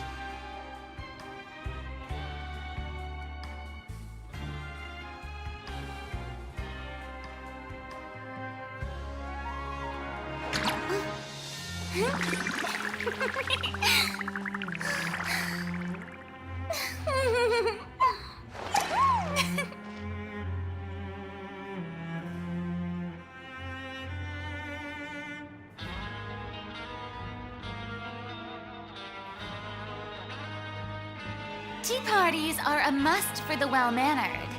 If you'd like to learn the proper etiquette, I'd be happy to teach you.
Boring! Isn't there anything else more interesting to do?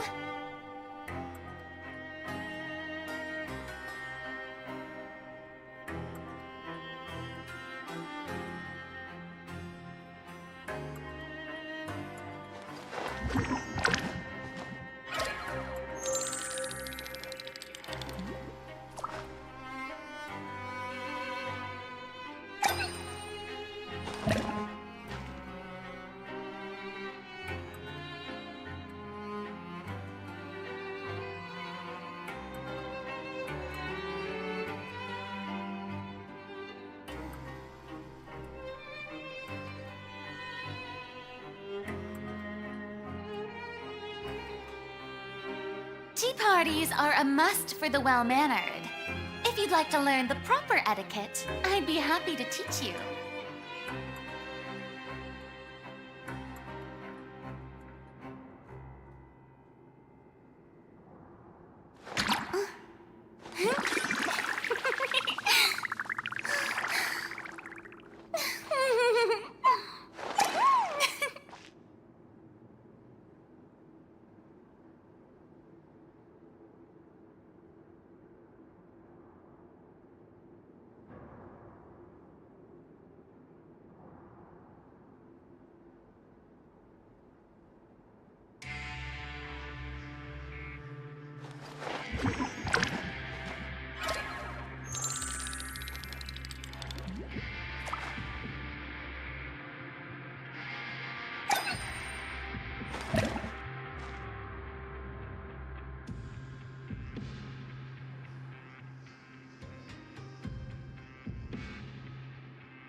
Boring!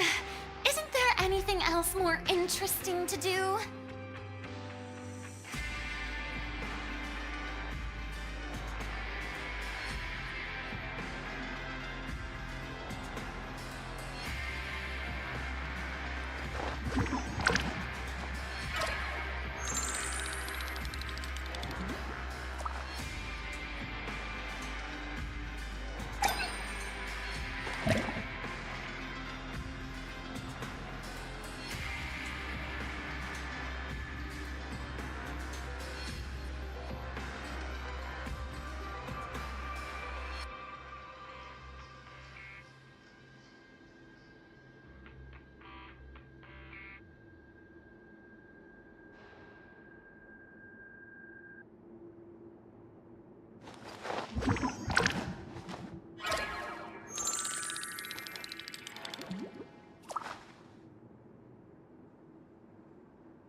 Tea parties are a must for the well-mannered. If you'd like to learn the proper etiquette, I'd be happy to teach you.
Being too popular can be such a hassle. Who knew the people would adore me so much?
Boring! Isn't there anything else more interesting to do?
Tea parties are a must for the well-mannered.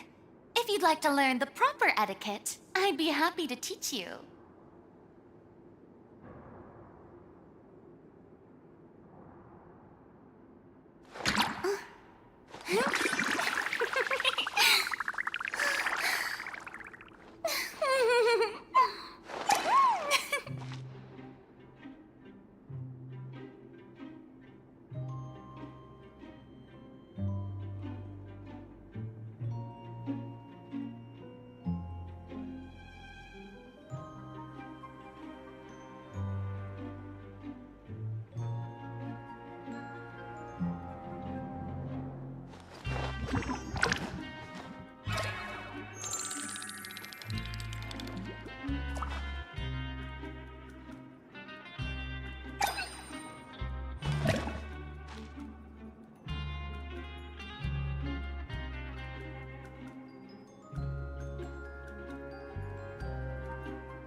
Being too popular can be such a hassle.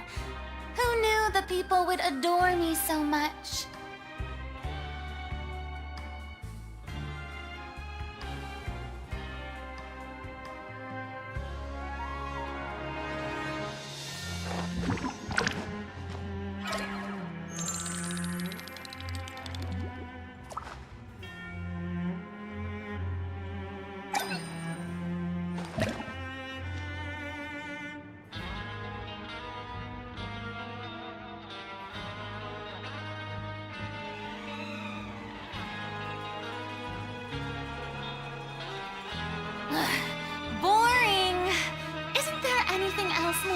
interesting to do.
Just sharpen my spear.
Greetings. Sorry to impose, but I'm afraid we're here on urgent business, and we're gonna need you to cooperate. The marsh is a phantom. Let me guess, you're investigating some more legal research? Not this time, no. We're looking for a researcher. Do you know where we might find Mr. Rawat? Rawat. Oh yeah, Mr. Handsome, right? He actually doesn't work on site here very often. There's a handful of researchers in the nearby area who know him pretty well, though. You can see what they know. Just a handful? Paimon figured he'd be the most popular guy around. Well, I guess you could say he's popular, at least on a superficial level. He's blessed with good looks, so he tends to make a good first impression on people. But in all his time here at the Fontaine Research Institute, I don't think he's ever had a single deep conversation about his research with his peers. That's no way to make real friends around here.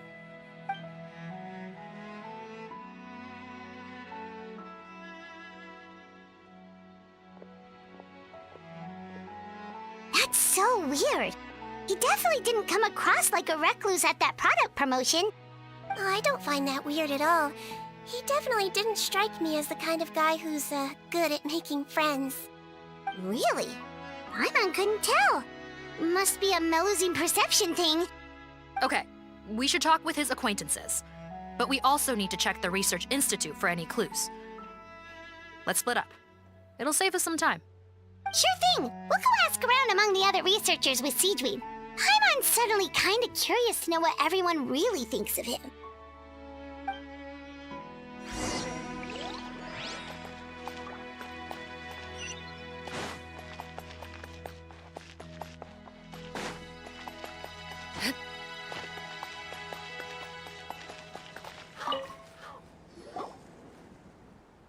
Excuse excuse us. Are you Audrey?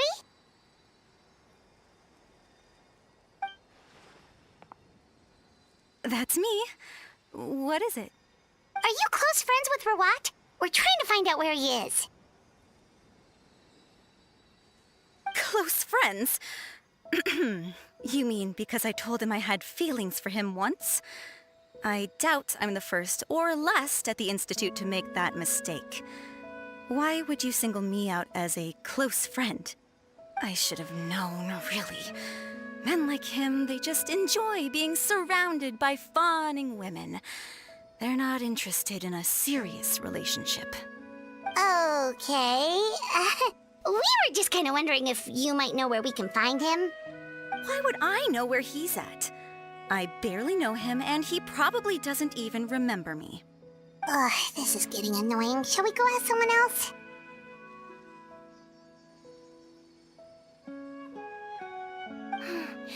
I think she knows Rawat better than she cares to admit. If we leave now, it might be a wasted opportunity. Maybe, but we're not going to get much out of her while she's in this state, are we? She's displaying symptoms common among people in love, if that's what you mean. But I know a cure. It's curable? Oh, we're still no closer to finding Mr. Rawat. Oh, by this point, he could be in grave danger. Danger? Wait, why are you looking for him again? Oh, that's right, yeah! The Marshose Phantom said that he's been targeted by some pretty bad people. We need to make sure he's safe. What? How has this happened? He seemed fine when I last saw him, and that was only a couple of days ago. Just happened to run into him, of course. Oh, I see. Well, do you have any thoughts on where he might be right now? Okay, but this is purely out of concern for his safety. If he's not at the Institute, he might be at his mother's place. I heard she raised him alone, that they had it pretty tough financially, and these days she's housebound due to illness. He makes regular trips back home to check on her. Oh, okay. Do you know the address? Nope, sorry. I only found out the thing about his mother because it came up in conversation once. I was just trying to find out more about him, so I could get to know him better. When I told him I had a crush on him, I offered to help him take care of his mother. And yeah, maybe that was a stupid idea, but did he really have to yell at me for it?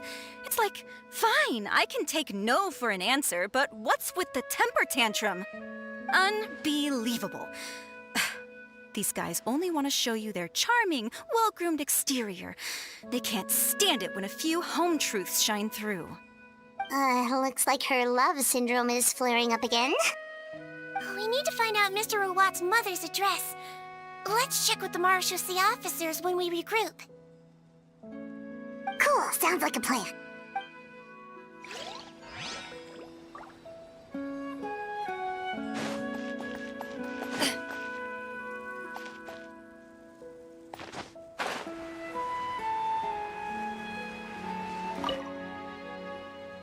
Hey there, are you in Teep? What do you want? We're here to ask about Rawat.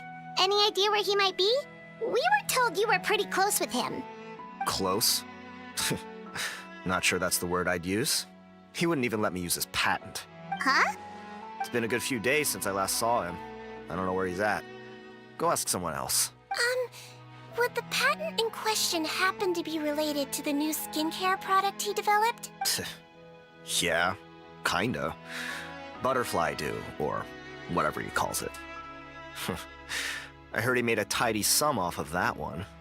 Okay, now we're getting somewhere. Keep going. Most of the other researchers here focus on mechanics, energy, stuff like that. I get why he wouldn't be interested in having anything to do with them.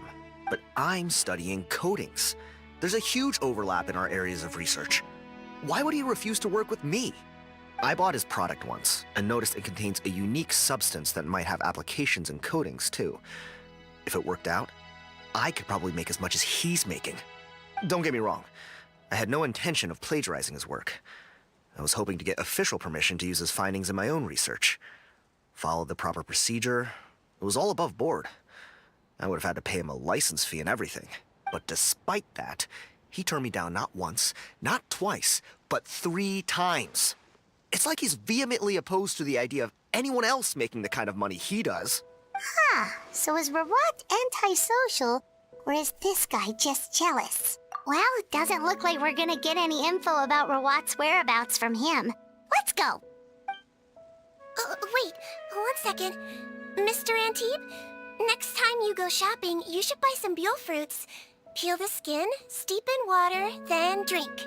It'll help calm your mood. Huh? Yeah. Thanks.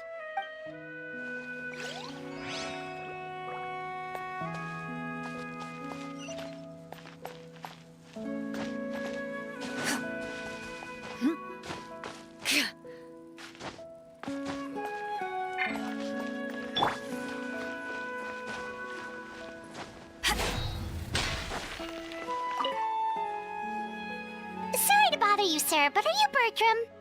Who's asking? Just some concerned citizens helping out the Marechaussee Phantom with an investigation. We'd like to ask you about Rawat's whereabouts, if that's okay. We're told the 2 of you are pretty close. Not anymore, we're not. Turns out we don't see eye to eye. Oh yeah? What happened? The thing about us researchers is, most of us do what we do for some sort of higher purpose. But not Rawat. All he cared about was how to commercialize his findings. He won't even let you work with him unless you sign a confidentiality agreement first. Also, he has better control over who gets which intellectual property rights. How are you supposed to get any meaningful research done working with a guy like that? Now that I've got my own technical solution for my compressor, I don't need to work with him anymore. So that's what Rawat is really like. We'd still like to know where to find him. Is that something you can help us with? Wait, you're... Yeah, I know you. You're the head nurse at the Fortress of Meripede. Alright, then I'm happy to help you if I can. I respect the work you do. Medicine serves the highest purpose of all the sciences.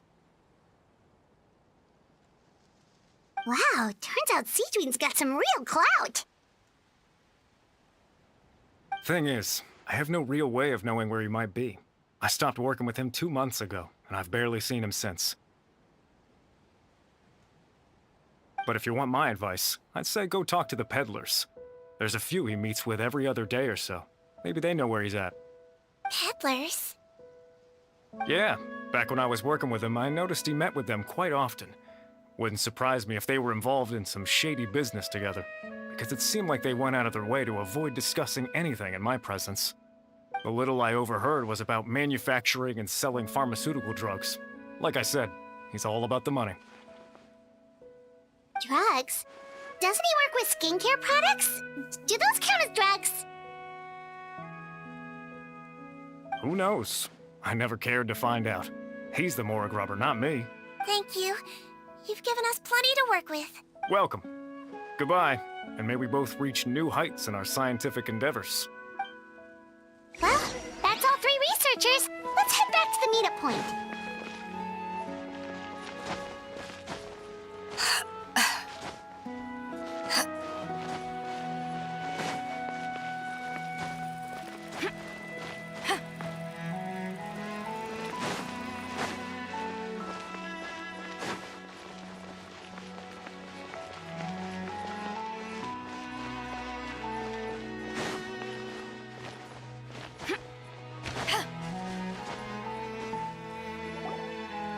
You know, Heimat started out thinking Rawat was a handsome researcher with a friendly and cheerful personality.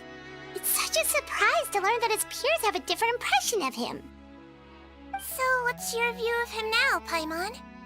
A handsome researcher whose difficult upbringing turned him into a profit chaser with a chip on his shoulder? So your thoughts about his appearance haven't changed at all? Well, his looks are kind of a big deal, at least in Paimon's opinion. How does such a handsome guy end up being so antisocial? Even with his difficult family background, it just doesn't make any sense. You can't judge a person solely based on their appearance. Head nurse. Traveler. I assume you've spoken with the researchers. What did you find out? Bertram mentioned Rawat's involvement with some pharmaceutical merchants.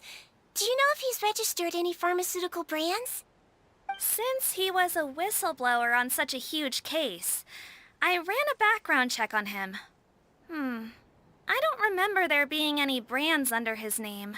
How strange. If he was so focused on commercializing his research and averse to sharing his technology with others, why wouldn't he have registered his own brands? Maybe he and his business partners needed to avoid public scrutiny? You think he may have colluded with the gang? Well, the crime was manufacture and sale of drugs, and that would certainly be in his wheelhouse. We can't rule it out. Isn't that pretty unlikely, though? He was the one who blew the whistle on them! Most children who come to me with tooth decay have suffered pain for a long time already, but they'll still try to hide the fact that they eat too many sweets. Grown-ups and children aren't so different in that regard. If you say so. I saw him when he came to make his report, and I certainly didn't get the feeling that he was the type to collude with criminals. Perhaps it's more likely that they were coercing him. You mentioned that he comes from a poor family. So, it's possible that the criminals approached him asking for academic support, luring him in with the promise of riches. By the time he discovered who they really were, he was in too deep. They had leverage on him, so he was forced to keep working for them. I've seen it happen many times before. That does make a lot of sense. It would definitely explain why he was so unwilling to cooperate with his fellow researchers. No wonder he's so unsociable. He must be on edge all the time with a gang of crooks breathing down his neck. In that case, the situation could be worse than we thought. If Rawat was working with the escaped inmates, they're sure to know more about his whereabouts than us. Oh, there's a good chance they'll get to him before we do. Based on the information we've gathered so far, he was last seen 2 days ago. If no one's seen him since, maybe we're too late. 2 days ago? So he went missing right after that product promotion. That was the same day he reported the criminals, too. Not a good sign. Don't worry, everyone. I believe we still have a chance.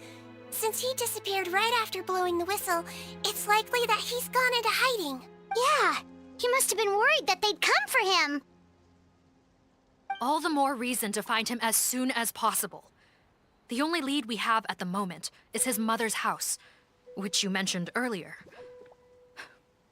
Seath, think you can find the place? Yep. When you register a brand, the Court of Fontaine requires you to provide a legal address.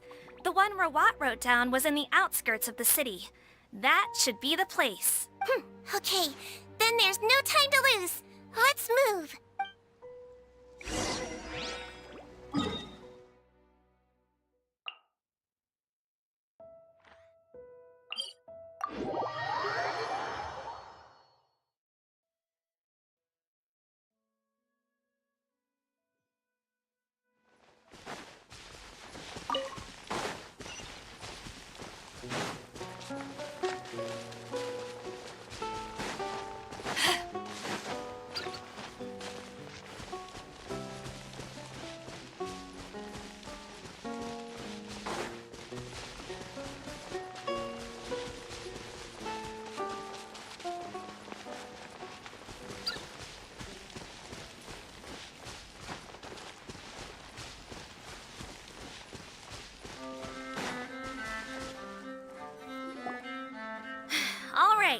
This should be the house. I'm pretty sure this was the address. Okay, I'll knock.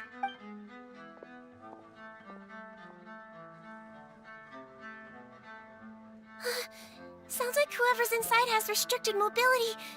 Oh, it seems serious. What's the fastest way to get this door open?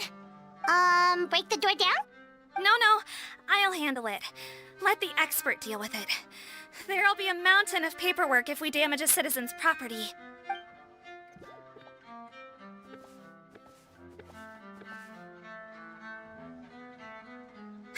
Calm down. Deep breaths. Remember your training. Control your strength. And... it's open! Seath, take a few people and lie in wait. Keep your eyes peeled for any activity around the house. The Traveler, head nurse, and I will go inside.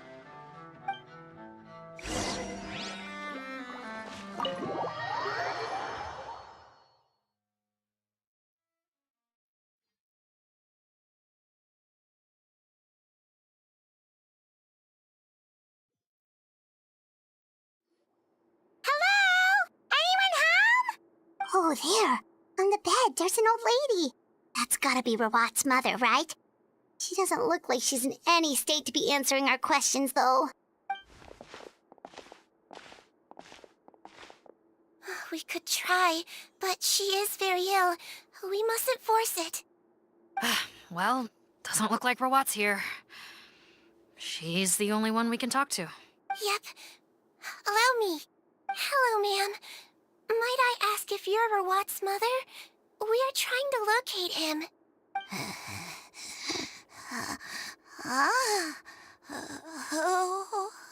Hard of hearing, perhaps.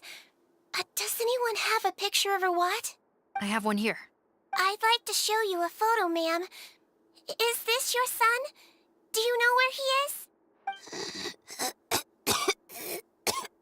Looks like this isn't gonna work after all. Well, looks like we're out of leads. If Rawat's not here, things are looking very bad for him. Is it possible he could have avoided returning here because he knew he'd be in danger? Maybe. But if so, where do we look next? Maybe we should take another look at the Institute. Yes, so. I suggest we all return there now. We found a good amount of useful information the first time, but perhaps there's something we missed. Sorry, officer, but could I stay here for a while? This patient requires some care. Of course. Traveler, stay with the head nurse. You're technically here as her assistant after all. Also, I'd like some Marechaussee members to stay as well, and keep an eye on the area. Why's that? If Rawat knows how serious his mother's condition is, he will return. Got it. Okay. I'll tell the squad members in hiding to stay put and keep a lookout. Thanks for helping me out yet again, Traveler and Paimon. No problem. But when you say her condition is serious, do you mean...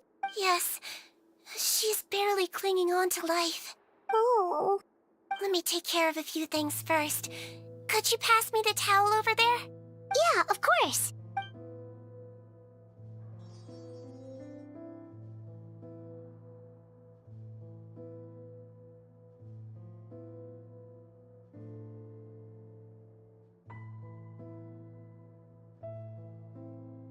I can tell that her family has tried a lot of different treatment methods, including some very expensive medicines. Unfortunately, her condition is so multifaceted that a recovery looks all but impossible. Seedwing. Paimon bets being a nurse must be pretty tough at times like this. Yes, it makes me a little sad. In Amelizine's eyes, a human's birth, aging, sickness, and death are as much a part of natural law as sunrise and sunset. But human medicine can defy that law to some extent. In that sense, it is a science of miracles. That is why I became fascinated with it in the first place. But it was only after I truly became a doctor that I realized miracles don't always happen. Even the greatest doctors cannot cure all diseases. Seedwing. Don't worry about me, Paimon. A doctor's duty is not to cure all diseases, but to treat whatever ailments they can. At the very least, I can lower her fever. That way she'll suffer less, and she might even be able to see her son. Yeah, all the more reason to find Rawat as soon as possible, even if we don't catch those crooks.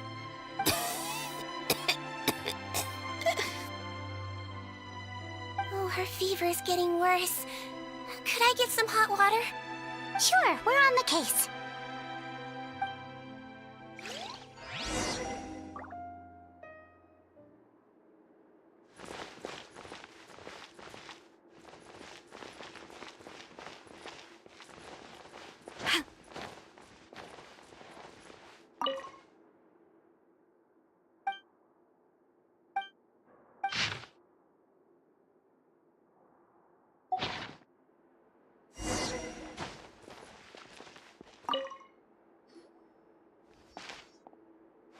found the hot water?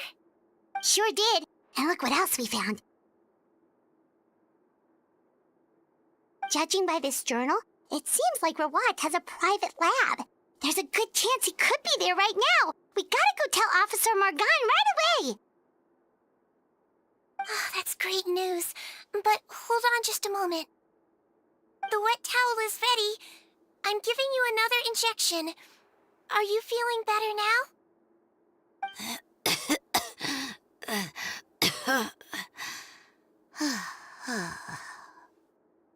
It's all right. We'll go bring him back. Please hang in there. Thank you.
It's Officer Morgan! They're already here!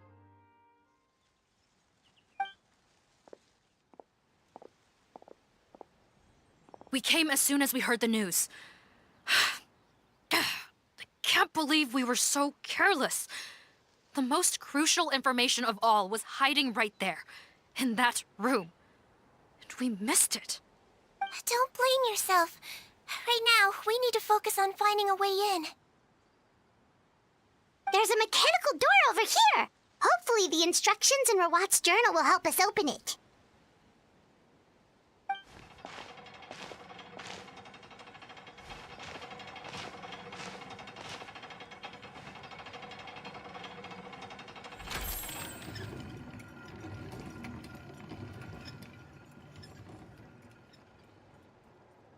It's open. Let's go in.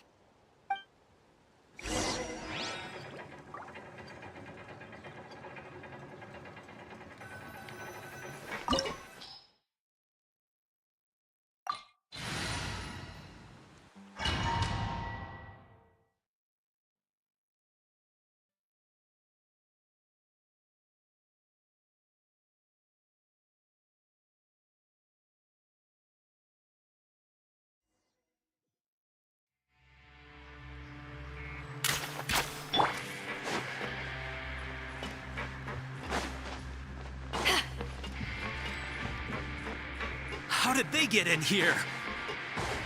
Captain, up ahead! Those look like our fugitives! So they found this place too? Don't let any of them escape!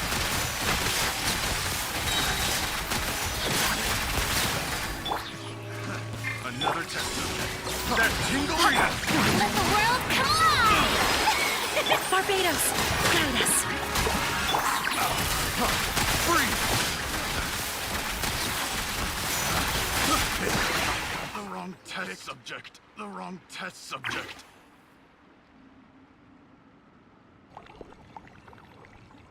Captain, according to our list, many of the fugitives aren't accounted for.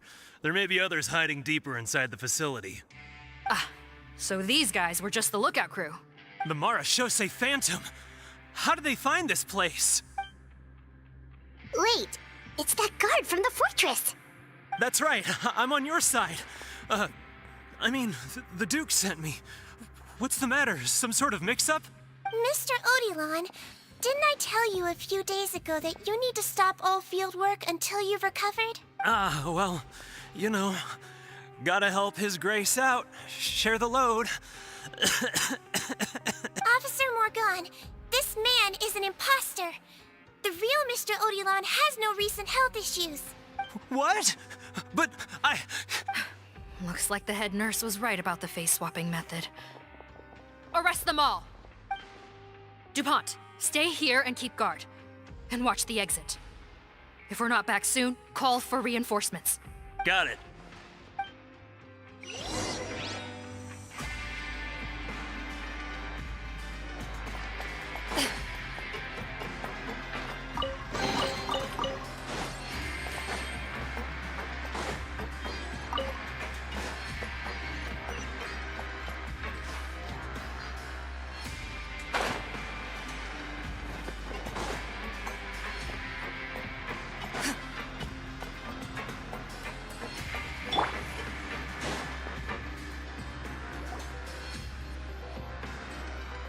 So many jars.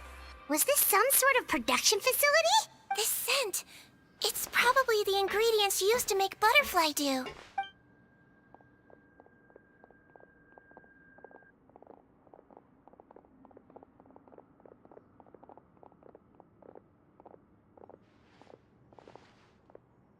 How come they're all empty? Did it sell so well that he ran out of supplies? How strange. Why would Rawat choose to manufacture a popular product like that in such a difficult-to-reach location? Given our suspicion that he may have been coerced into the illegal drug trade, I would have thought that any production facility we find here would be used for illicit purposes. Perhaps butterfly dew is itself an illegal drug. Do you have any evidence for that claim? No, just a guess. We need to find Rawat as soon as possible. He has all the answers we need. Understood. Well, let's not linger here. Let's go. Come on.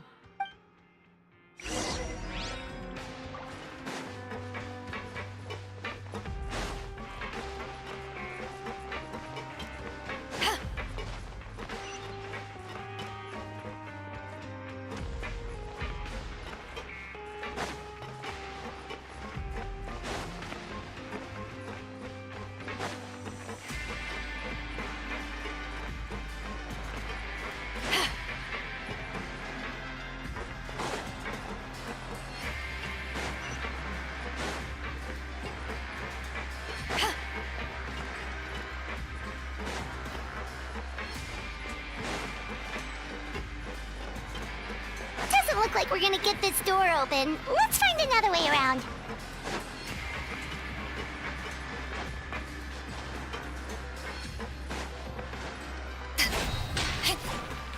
This one's closed too. What's with those carts and tracks? Oh, maybe it's one of those doors that opens when it senses cargo passing through. There's a loaded cart right over there. Let's bring it to the door and give it a try.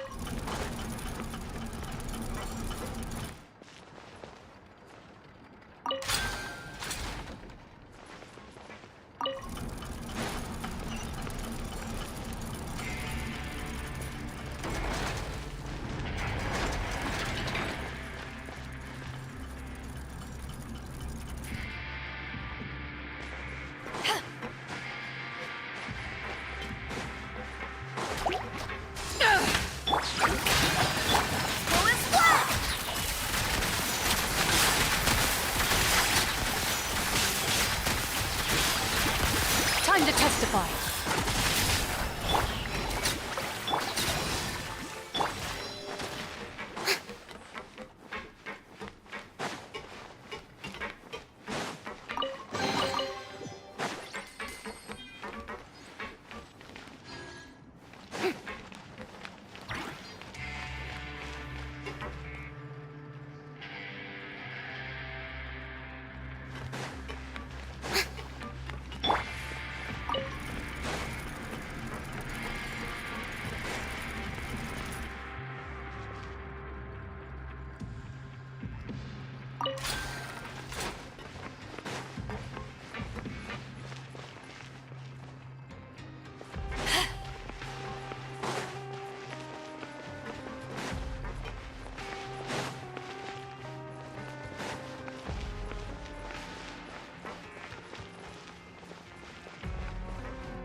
This room's much smaller than the others. Judging by the implements on the table, this looks like a potion-making lab. Head nurse! Over here!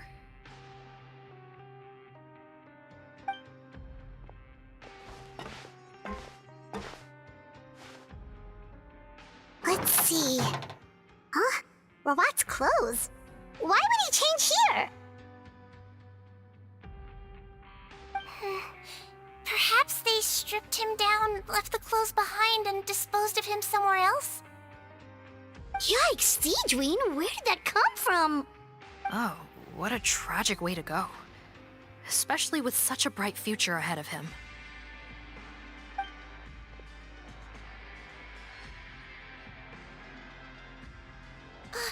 There's a path leading further on, Officer Morgan. Let's keep up the pace.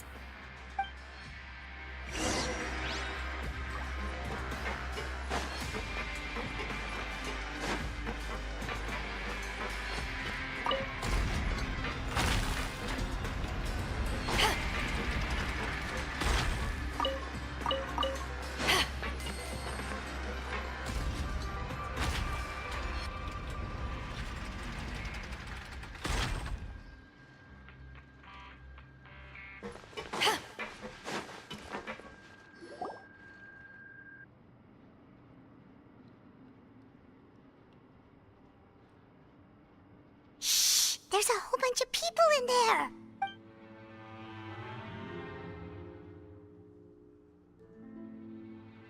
Are you serious? You're telling us that within a day, our faces are going to rot like yours? Fontainian physiology changed dramatically after that great flood, and it's not as compatible with this face-changing solution as before. The side effects are as you can see. Why didn't you say anything before we all used it? Look, my plan got you all out of prison, didn't it? You'd have much bigger problems to worry about right now if the Marshal say Phantom found out about your other crimes. Consider an ugly mug getting off lightly. Ugh. You're just lucky we didn't leave you in there after you disappeared on us with no warning. We only let it slide because we're former partners. And now you have the gall to pull a stunt like this? Partners? Make no mistake, each of us is only looking out for himself. If you place too much trust in others, well, I'm afraid that's your problem. You hid things from me too. Remember how you each had a spare potion? You kept quiet about it until we planned the prison break? Oh, and you didn't have a secret spare? Then do you want to explain how you melted your face off before all this? Guys, that's enough. Calm down. It is what it is. Arguing won't change anything. What's the plan, Parton? I'm assuming you brought us here for a reason? There is no plan. We followed him here on the promise of more juice, but it turns out there ain't a drop here. Besides, what does it matter now anyway? He already said, even if we did get our hands on more of that stuff, switching faces again solves nothing. They're still gonna melt off eventually. I said enough arguing! Parton, tell us the plan. The most practical solution is to continue using the potion. Keep switching to a new face before the ulcers can start forming. Are you kidding me? This stuff was hard enough to get a hold of even when we had a supply. Now you're asking us to use it like skin lotion, after the flood all but wiped the supply out? Well, there is another option. But you'll have to make a deal with me first. Okay, now we're talking. What's the deal? I have a document I took from that researcher that details how to make a replacement. Just give me one bottle of the undiluted fluid, and I'll get to work. What's the problem? I thought you always kept reserves. Or do you really just have one spare bottle each? What do you think? That we were shipping them into the fortress of Meripede by the basket load? Well then, say hello to never showing your marred faces in public again. Ugh, I've heard enough! Get him! Let's see if that document even exists! Freeze! Marshal say Phantom! What? Who let them in? Officer Morgan, before anything else, please find out Rawat's status. What? I don't see him. Hand over the hostage now, if you want any chance of avoiding an extension to your sentences. Spare us your condescending attempts to coax us back to our cells. You think we're looking to negotiate? Rawat is dead. Parton? Arrest them all! Don't let anyone get away!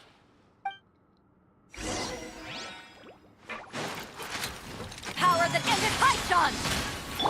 Let my name echo in song! Wind, hear me!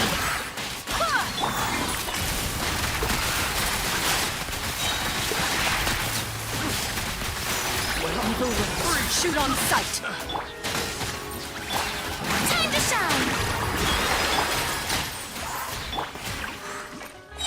Eyes on me! Strike a pose! Barbados, guide us! Hunt them down!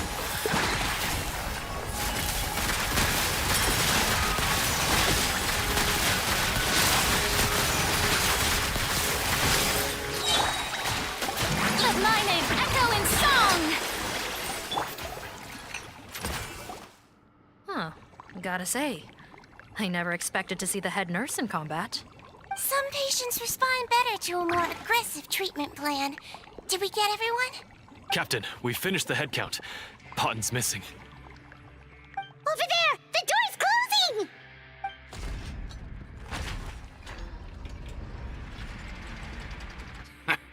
One group trying to arrest me, another trying to hunt me down. Good. I gotta kill two birds with one stone. How did he get up there? There must be a secret passage somewhere. Don't waste your energy. I already sealed it off. How naive. We have more people outside. If we're not back out by the agreed time, they'll come to our rescue. Well then, you'd better hope they get here in time. There's some kind of gas leaking from the pipes. Be careful, it's poisonous. This is our distribution center, where we store the product derived from our source solution. We had to use special fire prevention methods to prevent contamination. The pipe network here was designed to emit a gas for firefighting. One little modification later, and it makes an efficient death trap. Why would you do this? Your partners are here too. Oh, please. If they can't supply what I need, they're of no further use to me. Besides, I can't have him exposing my potential whereabouts. He's a maniac! Come on, we gotta find a way to open that door! Go ahead, struggle in vain. Once the last of you croaks, no one will ever find me again. So long! Are you sure you're ready to leave, Potten? You haven't changed your dressing today. You can't cure my face, just give up. And what if I could? Nice try. You're just trying to stall me. Don't you worry about me. I'll find a way to cure my face once I get out of here. Oh, I doubt it. After all, Fontainians can no longer dissolve in primordial seawater. What the... How did you... The key component of the face-changing potion is the fluid left behind by dissolved Fontainians. It might look like ordinary water, but it has some unique elements in it. Before the flood, all Fontainians were oceanids, physiologically speaking. A potion made from that fluid could dissolve and reconstruct the face of a Fontainian in much the same way as hydroidolins change form. Theoretically, it could give someone any appearance they wished. But since the flood, Fontainians have become true humans. They can no longer provide the source material for this potion, nor reap its benefits. Are you saying this potion is made from Fontainians dissolved with primordial seawater? Then their crimes are far worse than I thought. How could you know all of this? No, wait. Of course! Well, well. So that's why you have a human appearance. It also means that I have a formula you're unaware of. The air's getting thicker. It's getting hard to breathe.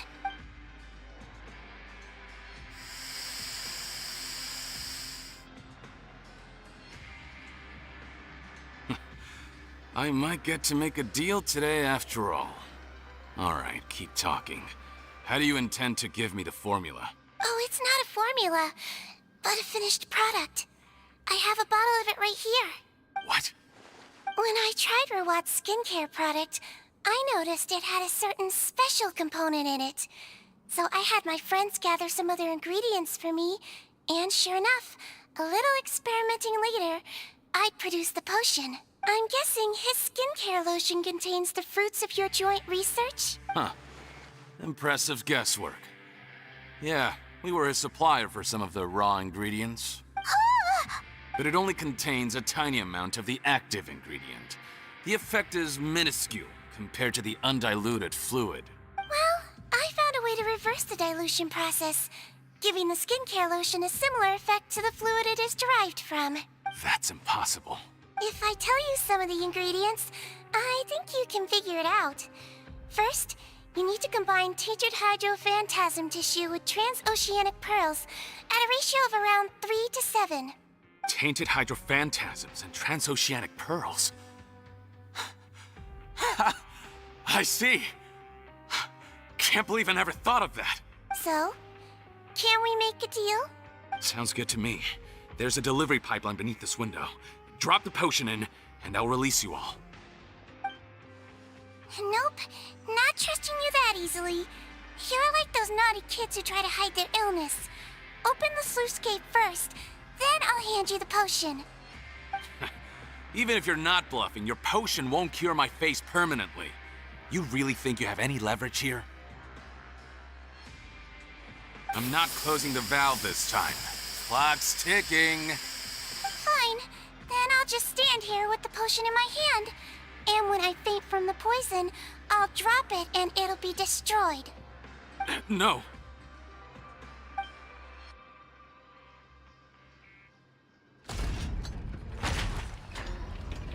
It's open! Disable that sluice gate! Jam it! Don't let it close again! That's more like it. In that case, a promise is a promise. Head nurse, there's too much poison gas in here. We have to leave, now!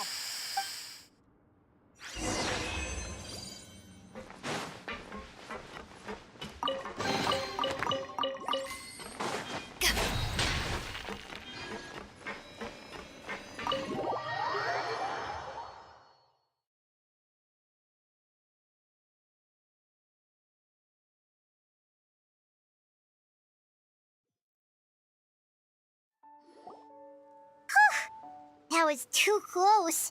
That button is a real nasty piece of work. Oh, don't be too quick to sit down. Moving around a little will help relieve the soreness. Same goes for you, Traveler. Oh, but Paimon, you should be fine, right? Flying fast is pretty tiring too, actually. Anyway, that's not important right now. Paimon's still shocked to learn that there's a whole criminal operation going on behind that skincare lotion. Shame I ended up giving the improved version to Potton after finally making it for you.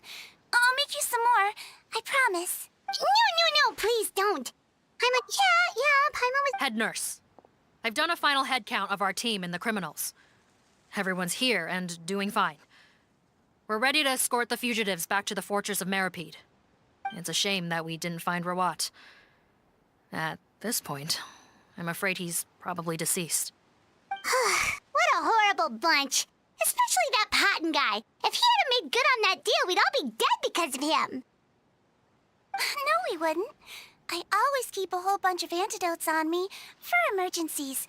And one of them neutralizes that poison gas. We'd have been fine, even if you hadn't opened the gate. What? Then why did you give him the potion? If this is true, I must concur. Sorry to be blunt, but I think you made a bad decision by handing him that bottle. If he changes his appearance and flees Fontaine, it's unlikely that we'll ever find him. No matter how cooperative his accomplices are when we question them. No, you don't understand. I gave him the potion precisely so we could be sure where he'll go next. What do you mean? We gotta hurry. She won't last much longer.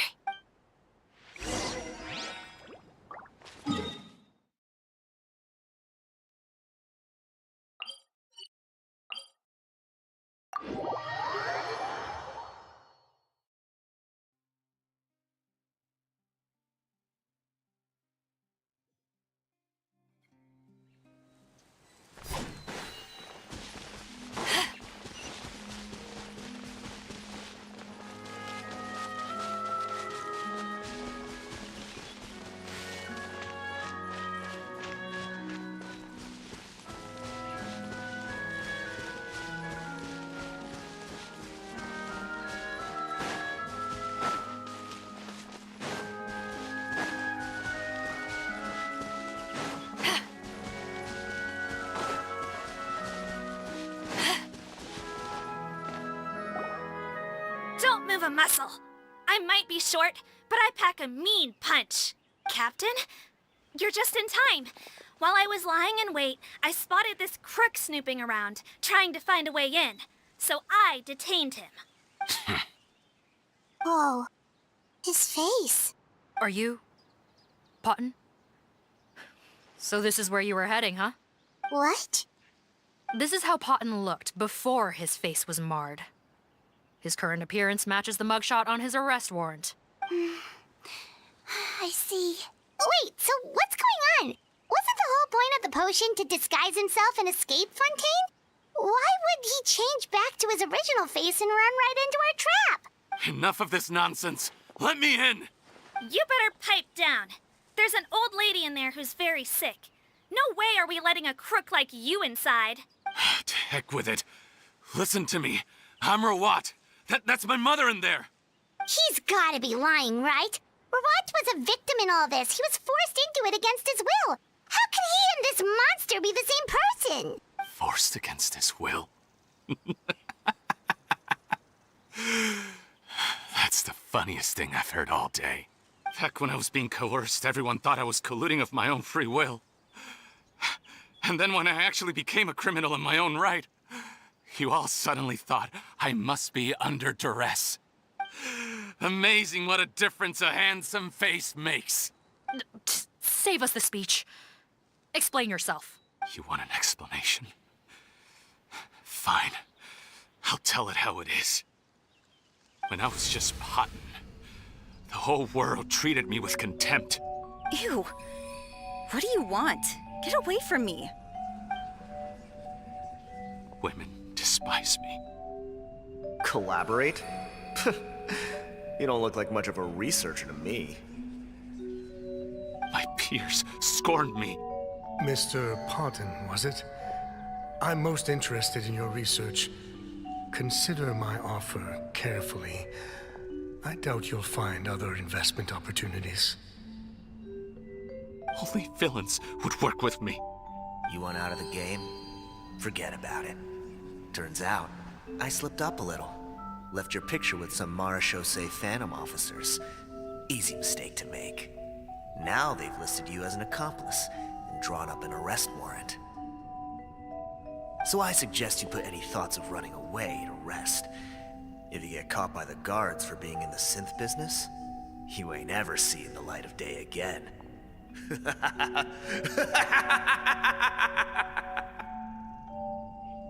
was no way out for me. Until I could stop being Potton. Mr. Rawat, I have something I'd like to tell you. I became popular with women. This new potion you developed is fascinating. Genius, in fact. Would you consider working with me? I'd be happy to sign a licensing agreement. My peers looked up to me. Okay, I'm very interested in your research, sir. You must no doubt have offers from countless investors, so far be it for me to ask for a full collaboration, per se. I merely wanted to express my interest. No pressure at all, naturally. And the villains even began to fear me. Becoming Rawat showed me what a superficial world we live in. But I did not hold a grudge. After all, this superficiality could be made to work in my favor. Or so I thought. But alas, the world seemed bent on finding a reason to make me despise it. Mother, I'm back. How are you doing? Who are you? I bought the best medicine Mora could buy, but nothing would cure her illness. In the end, I hoped she'd at least be able to see her son one last time before she passed, but when everyone else rejected me, the only person who cared about me was my mother. Then, when I became a rising star in the Fontaine Research Institute, I was unrecognizable to her. I have to let her see me again. Even if it means donning my own wretched, ugly face. Well, is that enough explaining for you? Now do you understand? Let me inside already! Have you ever considered if you'll even be able to look your mother in the eyes after what you've done? You found a way to completely change your identity. You could easily have escaped from them. But no, you chose to keep working with them. Why would I want to give up on such a lucrative business? The profits were dozens of times that of the synth business, and it was all above board.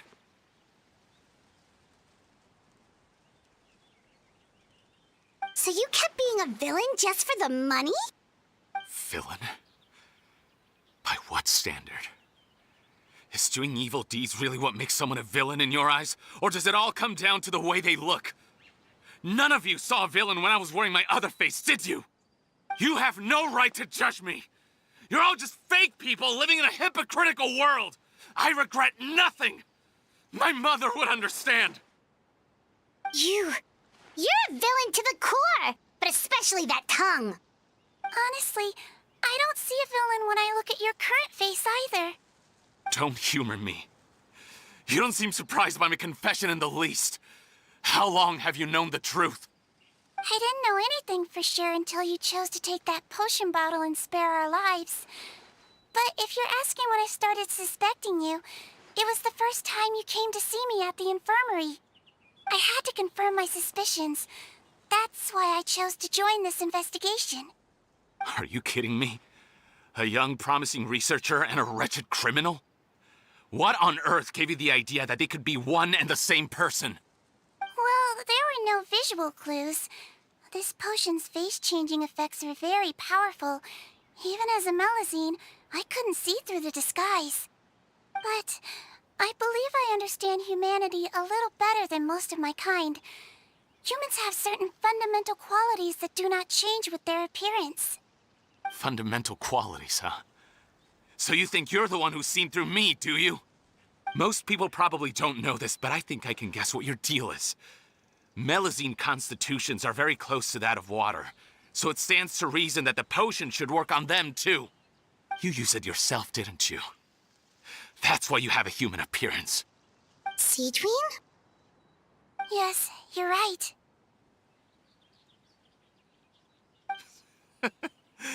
I'll bet it was back in the days when Melazines were discriminated against because of their appearance. It was either carry on living in the gutters as part of an alien race cast out by humanity, or become the head nurse of the fortress of Meripede, revered by all. Not a hard choice to make. It's a no-brainer. So you see, you and I were the same. And I'm the one who saw through you! That's not important right now. You came here to see your mother, didn't you? Well, I can grant you your wish. Huh? Head nurse, I'm not sure that's a good idea in his current state. Don't worry. Back in the warehouse when I traded the potion for our lives, I was doing it to test him. He was willing to risk sacrificing his only chance of escaping capture by opening the gate in exchange for the potion. Also, he could see his mother again. If nothing else, his concern for his mother is genuine. I see. So before you arrest him, please allow him to see his mother one last time. The Traveler and I will accompany him. You have nothing to worry about. All right. I understand.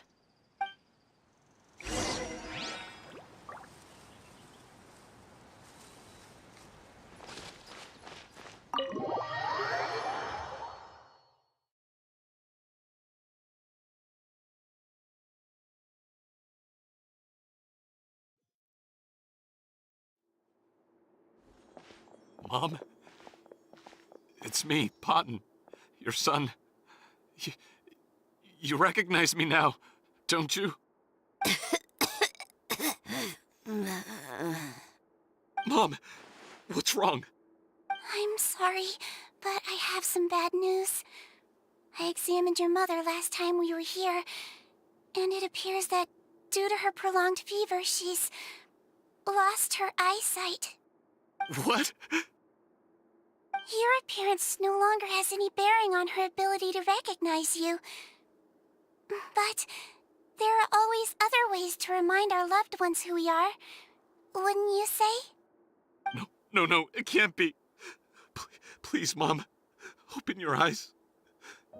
It's me, your son, Potton. If you really can't see my face, then here, take my hand. Tell me you feel your son's hand. I've done so much to get to this point. Please, you have to recognize me.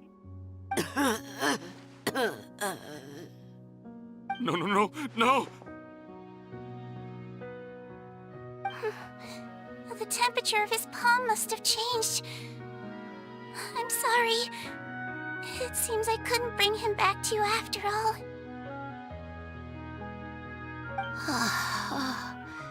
It's you. Thank you. Oh, of course.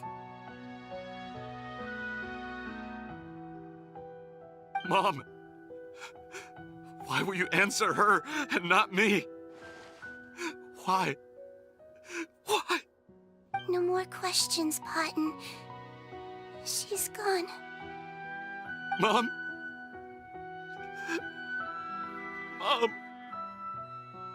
I'm sorry to say this, Potton, but you and I are not the same.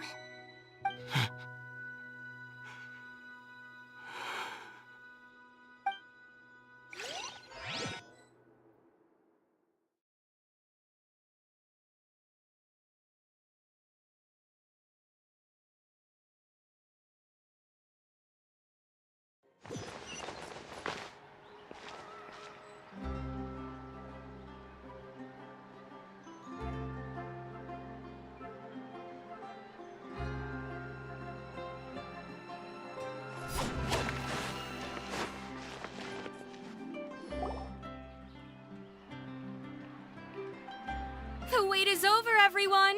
The sale of our new skincare product, Romaritime Essence, will now begin.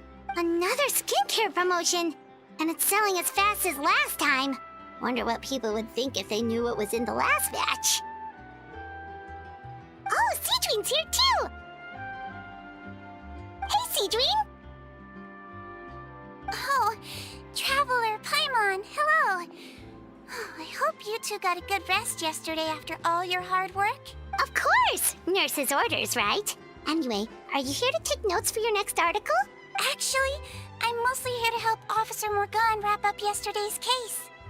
Ah, that reminds Paimon. That stuff sold like crazy, didn't it? Is it gonna cause huge problems? Nope, there's nothing to worry about. Unless modified, Butterfly Dew is an excellent skincare product that's completely safe to use. Besides, officers have already retrieved all Butterfly Dew purchased on the market. Now it's just a matter of disposal. After consulting Monsieur Nervulette, I came up with a way to neutralize any harmful effects, so it'll evaporate naturally without polluting water or soil. Wow, it's Seedween to the rescue again! Thank you for serving as our consultant, head nurse. All the butterfly dew we recovered has been disposed of, according to your instructions. Great! Good job, everyone! Also, you mentioned you wanted a copy of Rawat's interrogation records. Well, technically, Potton's records. Anyway, I have them with me. Here. After he saw his mother for the last time, it was like all his mental defenses came crashing down. He put up no resistance during the interrogation, and answered all our questions. We learned a lot. Apparently, the formula was something he discovered by chance while helping the criminal gang produce synth. Later, he came up with the idea to dilute it and use the resulting substance as a skincare product. Their supplier was Vache, but you could also argue that they were the ones doing him a favor. His operation helped Vache's gang dispose of an enormous amount of evidence. It made for a seamless collaboration. One man's trash was another man's treasure, and there were no loose ends. It's no wonder we never noticed what Potton's gang was up to. Vache again, huh? Is there still no end to the harm he caused? Make no mistake, the crimes of Vache and his accomplices will come to an end. It's only a matter of time. Since the flood cut off their supply of primordial seawater, they've been forced to resort to riskier methods, like using their private reserve to attack people on the street. Naturally, those attempts all ended in failure. After receiving numerous reports, we were able to zero in on the gang and eventually round them up. That sounds more like it. Based on what he told us in his confession, we pretty much had him backed into a corner, even though he made a point of distancing himself from the gang while disguised as Rawat. He tried to throw us off his tail by reporting his accomplices, giving him enough time to transform back into Potton and see his mother one last time. But there was one thing he hadn't anticipated. Even though Potton had been missing for a long time, we were very much still on the lookout for him. So, the moment he appeared in public after changing back to his original appearance, we caught him. So he tried this once before, huh? Guess he really did want his mother to see him again. But in the end... Looking at the interrogation records, it seems like he spent the first sum of money he earned as Rawat on his mother's treatment. Yes, which is why I suspect that his initial motive for using the potion was not personal greed, but a desire to become somebody who had the power to save her. Even so, he went too far. In the end, he got what he deserved. I understand. Thank you for bringing me these records. Why did you want them anyway? Potton was one of my patients, so I need to put together a medical file for him. My teacher always stressed that a person's life experiences are just as important to their file as their medical history. Why are you still treating him like your patient? Isn't he kind of beyond redemption now? That may be true, but a patient is a patient, regardless of the choices that bring them to my care. One last thing, head nurse. Please keep everything you know about this potion a secret. It would be for the best if most of Fontaine knows nothing of its existence. I know my fellow officers and I will be able to sleep easier if that's the case. Of course. Not to worry. Thank you for understanding. I'll take my leave then. So, Sejuin, did you really use that potion yourself? Why do you sound so surprised, Paimon? I told you all about it. It was quite a while ago now. You mean that story about the witch and the potion? So it was really, actually, genuinely a true story? Yes, it really actually genuinely was. But... I know. There are some secrets I can't tell anyone about. But considering everything we've been through together, I know I can trust you with them. Before I tell you, though, could you follow me somewhere? I want to pay my respects to an old friend. Of course!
Neverlet and Risley, they're here too! Good to see you, Traveler. Paimon. I trust all has been going well for you? Big news, everyone. The Udex is out of his office on important business. Is that genuinely something people would consider big news? Why wouldn't they? Important business is a big deal. Ah, yes, you're quite right. When someone you care about requires emotional support, being there for them at the right time and place is of the utmost importance. After reading the Maréchal Phantom's reports, I had a feeling a trip here might be in order. Take note. That, my friends, is how Monsieur Neuvillette shows that he cares. We're both here for the same purpose, actually, to accompany Sigewinne as she pays her respects to her late teacher. So the old friend she mentioned was her teacher then? The witch? Oh, sorry. Paimon didn't mean to be rude. It's only because Sigewinne calls her that all the time, so... I doubt she considers that title to be offensive, Paimon. Don't worry. Indeed. In fact, I believe Sigewinne would take it as a sign of affection. She has spoken of this doctor on many occasions, and it sounds like she was a truly generous individual. In those days, many people harbored prejudices against Melusines. She was the only teacher willing to take Sigewinne on as a student. Wow. It's really nice of you two to be here for Sigewinne. Guess you guys really look out for your younger colleagues, huh? Younger colleague? Well, that might be true for the Udex, but I'm not sure I can say the same. Sigewinne served a sentence in the fortress of Meripede hundreds of years ago, and after she did her time, she decided to stick around. She's been an integral part of our administration ever since. Strictly speaking, the head nurse has been around longer than most people in the fortress, myself included. Pretty sure that makes me the younger colleague. She served a sentence? Yes. Long before I became Udex, there was an ancient law in Fontaine that prohibited any attempt to transform another species into a human.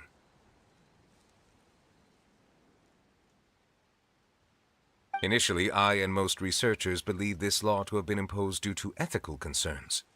But now, it seems more likely that the law was nothing more than an insurance policy, a way for Egeria to ensure that her people would remain insulated from the truth, thus enabling them to lead more straightforward, happier lives. Ignorance is bliss, as they say. Sigewinne had her reasons for choosing to obtain a human form, but the act was nonetheless in clear violation of the law. Could you tell us a little bit more about what happened back then? Certainly. Sigewinne does not object to her close friends learning about her history. In fact, I first learned of it myself because she confessed the truth to me of her own volition.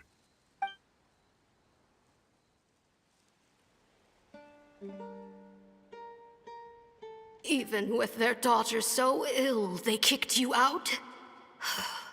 Stubborn as always. And prejudice isn't a disease I can cure either. Shame that I don't have the energy to get over there. You're laughable, you old witch. You want to save everyone in Fontaine, but you can't even save the patient before you. Master, what are you...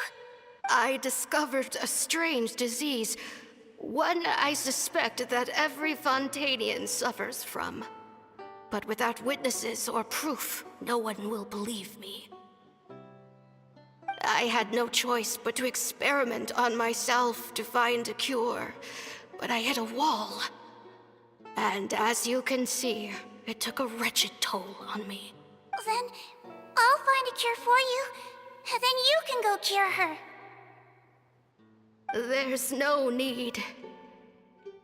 I am beyond saving now. There's nothing you can do.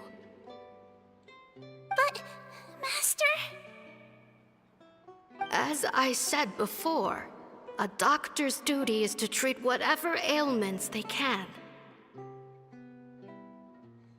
I know, but they don't trust me at all.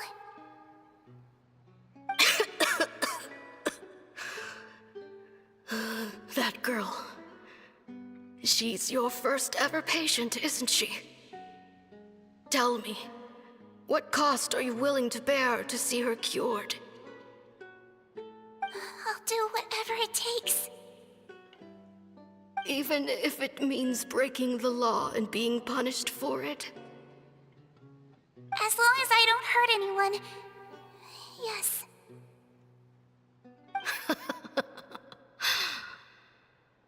spoken like a true student of mine.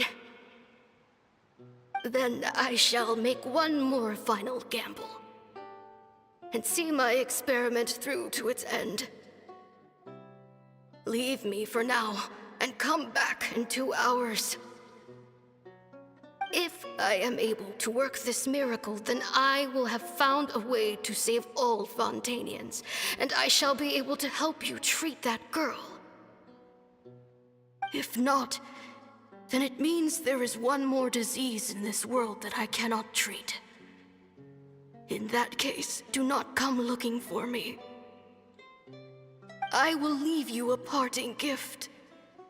An accidental discovery happened upon through my study of this strange disease. It has little use, but it will at least help you cure this one patient you can reach.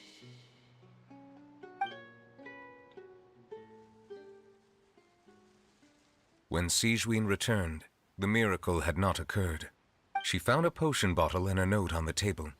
After using the potion as instructed, she gained her current form, breaking Fontaine's law in the process.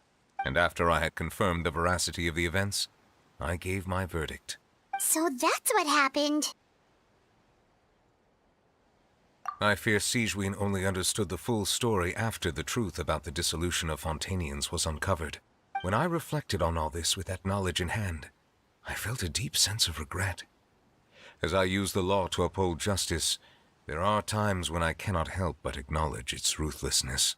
After the final details of the events surrounding Sigewinne's transformation came to light, I checked several sources and, thankfully, the legal code does not require Sigewinne to shoulder any additional punishment. Wonder how she feels about all this. Since she invited you here, I imagine she intends to speak of these matters with you, no?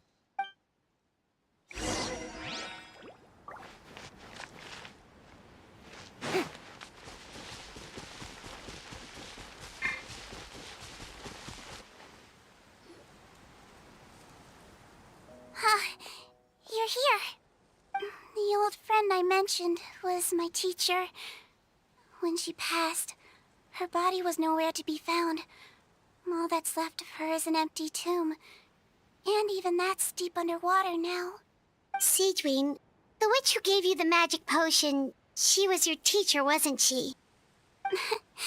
Sounds like Monsieur Neuvillette filled you in.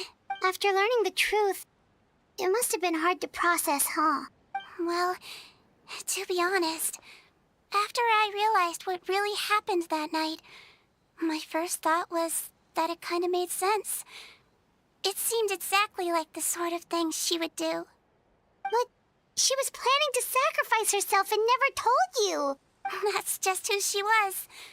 If lying is what it took to get a kid to take their medicine, then that's what she'd do. All right, but why did you turn yourself in? I broke the law, simple as that. My teacher made her choice, and I made mine. True. It's just the way Paimon framed it when he was asking you all those questions, it made Paimon really mad. You're not like him at all, and everything Neuvillette said confirms that. And yet, you were still convicted and thrown in prison. It just feels so unfair. Unfair? I happen to think just the opposite. If I hadn't served that time, I'm not sure I would have been able to stay strong when he was questioning me. Well, what makes you say that? I knew you'd be curious. Let me tell you a story. The verdict came down. This Melusine is guilty. The Iudex defended the authority of Fontaine law, but he did not confiscate the Melusine's medical kit. And so, the Fortress of Meripede gained a new little doctor. She still wore her hood and raincoat, even though it never rained in the fortress. Perhaps thanks to her human appearance, no one refused her treatment. She treated more and more patients, and her sentence grew ever shorter. Finally, the people of the fortress could not live without her, and though her sentence ended, she did not leave them either. Then one day, she received an invitation from the outside world. The location seemed familiar, and when she arrived, an old lady was waiting for her. She saw right through the Melazine's disguise, but didn't reveal it. Instead, she asked a question. Tell me, why do you think you gained the respect of so many people, despite being a Melazine? Because I look like a human? It's been 50 years, Sijuin, and you haven't aged a day. I think everyone knows you are not human. I finally found you, after all these years. I still remember, you know. It was you who saved me that night. But how? I was no longer a Melazine by then. Does it really matter if you're human or Melazine? I remember the warmth of your palm. It's quite unmistakable. And you know what? It hasn't changed one bit. You don't have to hide anymore, Sijuin. These days, everyone wants to make friends with Melazines. And I think that it's all because of you. I'm sorry I couldn't say this until now, but thank you, Dr. Melazine. Now that's an ending Paimon can get behind. After hearing everything Paten said, I wanted to tell him that it didn't matter who he looked like on the outside. But it was too late. The warmth in his palm had already disappeared. I tried to treat him, but the roots of his problem had nothing to do with his face. I understand. Thanks, you two. I appreciate you being here for me while I talk this through. Oh, it's nothing. Our pleasure. Oh, there's one more reason I invited you here. It's about time I finally give you what I promised. In order to restore the appearances of the face-swapping victims, the Marechaussee Phantom gave me special permission to make a few bottles of that potion. And I made one extra just for you two. We don't need it though. Shouldn't we destroy it? Well, even if you chose to destroy it, I still thought I should give it to you first. You two did so much for me. How could I break my promise? Well, fair enough, but anyway, Paimon's definitely not interested in this stuff anymore. Still, if this is the very last bottle in all of Teyvat, getting rid of it would feel like kind of a waste. Maybe we can give it a special meaning somehow. Oh, Paimon's got it! Melazine physiology wasn't affected by the Great Flood, right? So that means the potion should have a permanent effect on you. In that case, what do you say, Sijuin? Ever thought about transforming back to the way you used to look? After all, from a Melazine point of view, Paimon bets Melazines look the cutest of all. Paimon, after everything, do you really think it matters whether I'm Melazine or a human? Well, what was Paimon thinking? You made up your mind a long time ago. Yeah, let's just destroy this thing. Leave it to me.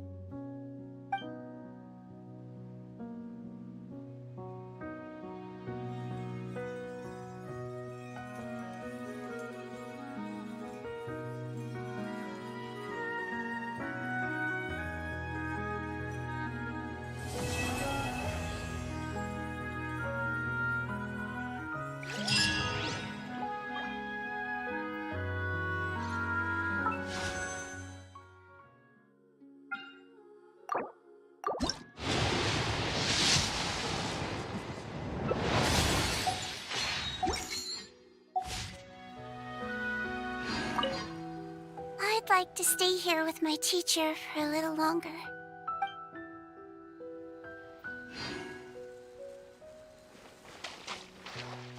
Yoo-hoo!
Thought I told him to spray it with water to retain moisture before applying the film. You can't treat a glaze lily like a cactus. If Sanjay does this again, the loss will have to come out of his food expenses. I'll go talk to him. At this rate, he won't even be able to afford eating cacti for much longer. Hey, Tainari! Oh, it's you two. It's been a while. What brings you to Port Ormos? We didn't have anything to do, and this place looked pretty lively, so we decided to stop by. But, what's with all the flowers around here? Well, Port Ormos is currently organizing a flower exhibition featuring flowers and plants from all over Teyvat, so I came to help out. The exhibition includes flowers from every corner of the world, each with their own unique properties and needs. With that in mind, the curator commissioned a flower pot from Kasharawar capable of retaining heat and moisture. Even so, an expert is still required to develop tailored transportation and care plans for each type of flower. Oh, and that expert is you, right? Not this time, no. I'm just here to help out. The expert in charge is someone else. Mr. Tainari! Sanjay! He confused the poisonous bulbs with garlic shoots, and he ate them! Never mind. Forget about what I said about the food expenses. Apologies, Traveler, Paimon. Looks like I've got something to take care of. I'll be back in just a moment. Tainari's busy no matter where he is, huh?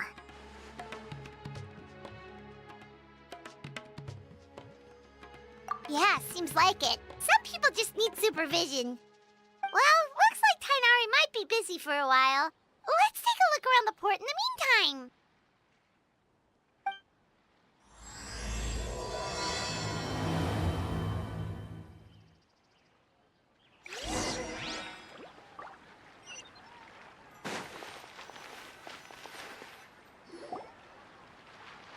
Wow, look at these flowers! They smell so...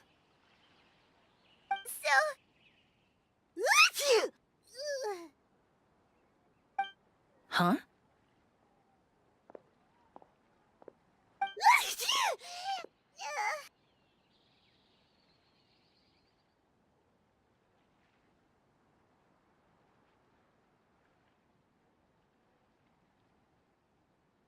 Paimon's... fine. She's just got a little...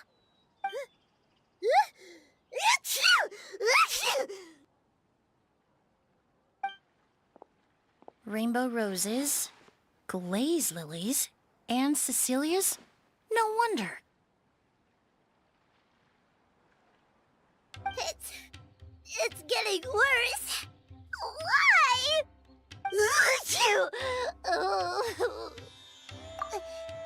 But, I was fine just a moment ago.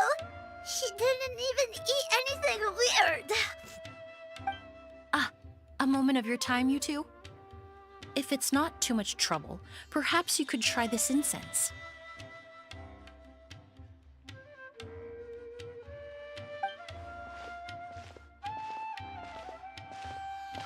Incense? Oh, the scent is so nice! Wait! Whoa, that was fast!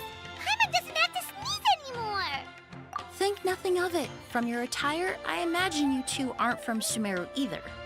Seeing as we're both travelers from abroad, it's only right that we help each other out should the occasion arise. Oh, so you're here for the flower exhibition too? I suppose that's accurate. Allow me to introduce myself. I'm Emily, a perfumer from Fontaine. Paimon is Paimon! Thank you so much for your help just now. Oh, and this is... The Traveler, right? I've heard a lot about you from the Steambird. It's nice to finally put a face to the name. What happened back there? Why did Paimon start sneezing all of a sudden? Have you ever heard of hay fever?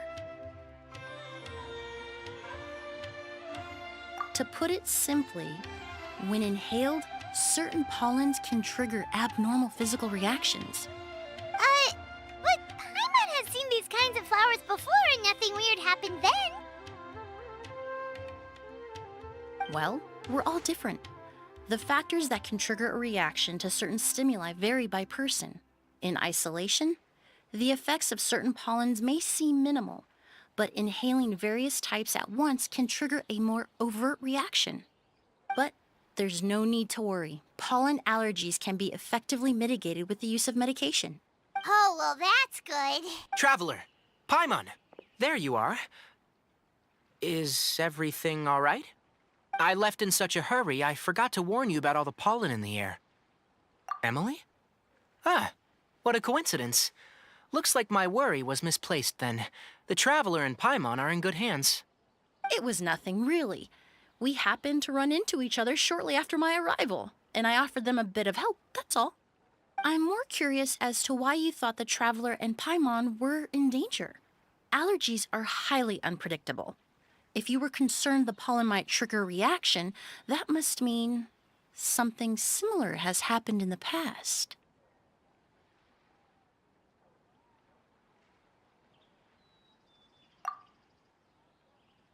Remember the first time we met? You fainted after inhaling Spirit Borneal.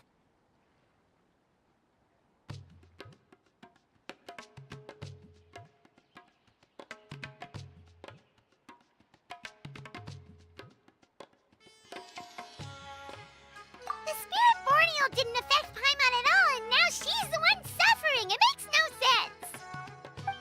It's not really something you can make sense out of, Paimon. There are all kinds of allergies out there, caused by a variety of different factors. Some people are even allergic to almonds. It's not something you can generalize. Exactly. I even encountered a case in Fontaine where someone had an allergic reaction to soba noodles their family brought back from Inazuma. Whoa. Good thing Paimon isn't allergic to anything delicious.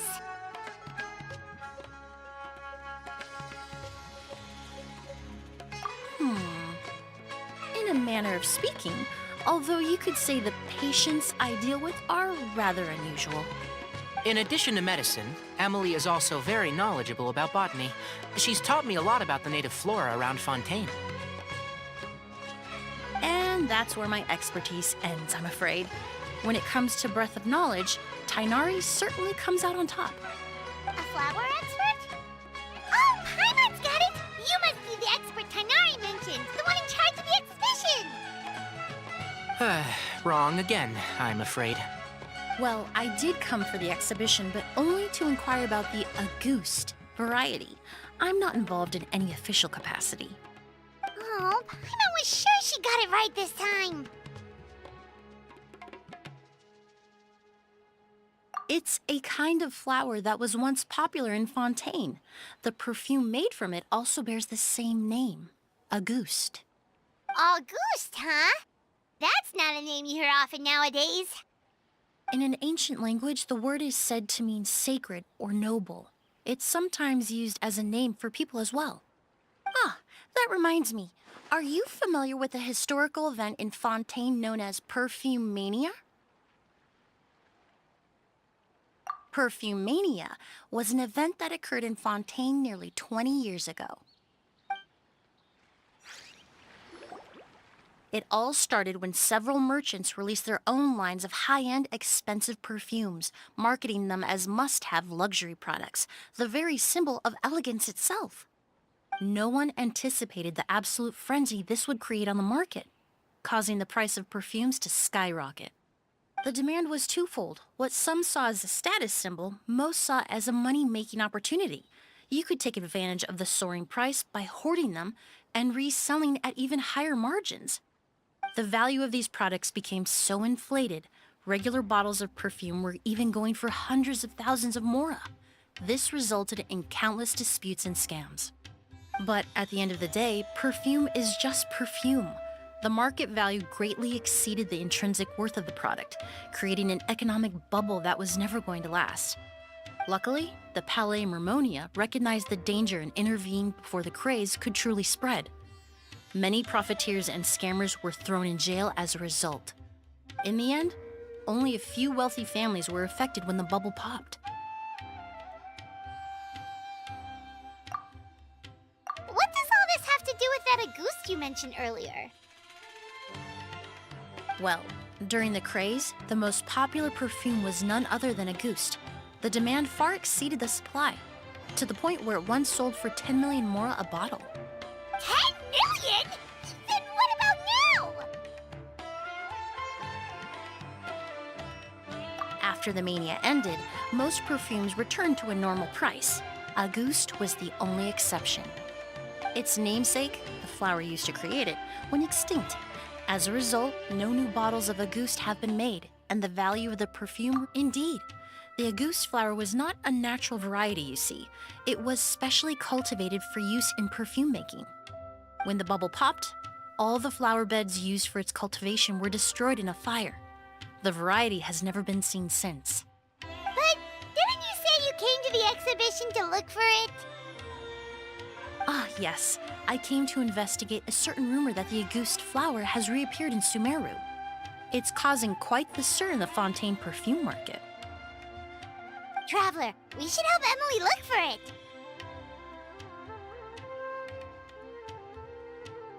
I have to agree. Emily wrote me to ask if I could look into the rumor, but the forest rangers haven't received any reports of new plant species recently. Even if I can locate the flower, I'm afraid you'll be disappointed, Paimon. I don't have any grand Mora-making endeavors planned. Divine, noble, one of a kind. All beautiful sentiments, to be sure, but to me, they overshadow the very essence of the product. When it comes to perfume, I want people to forget the price and the prestige and focus on the beauty of the fragrance itself. Wow, so noble. Of course, there's also a more practical reason. In recent years, low-grade counterfeit versions of Auguste have been popping up on the Fontaine perfume market. Every so often, someone will claim to have recreated the unique scent of Auguste, and the rumor mill will start comparing the counterfeits to my own work. Okay, that's more like the reason Paimon had in mind. Ever since that rumor started, 3 new perfumes claiming to be made from the Auguste flower have appeared on the market. If I can dispel the fanaticism surrounding Auguste, even just by proving the rumor to be false, Fontaine's perfume market can finally start to get back to normal. Then I'll be free from all the stories and added meaning and just focus on making what I like. That makes sense. Oh, I would of course be grateful for your help, but I wouldn't want to trouble you. Well, you said it yourself. We're both travelers from abroad, so it's only right that we help each other out. I suppose you're right. Then you have my thanks. Based on the information I have so far, it's unclear if the rumor is true. Mr. Edgar also thinks it's too early to say, but you could always go talk to him. He was there all those years ago, after all. Maybe he'll know something. Huh, I was just about to pay him a visit at the hotel. Edgar? Who's that? The person you've been trying to guess this whole time. The flower expert in charge of the exhibition. He's also the most respected and experienced perfumer in the area. Back when he was still working in Fontaine, Auguste was his creation. I should also mention, he was my teacher, the one who taught me the basics of perfumery when I apprenticed in Sumeru. So this guy was a famous perfumer in Fontaine, but then he came to Sumeru to teach people from Fontaine? It sounds confusing. It's a long story. If you're interested, we can talk more about it when we see him. He should be staying near the hotel.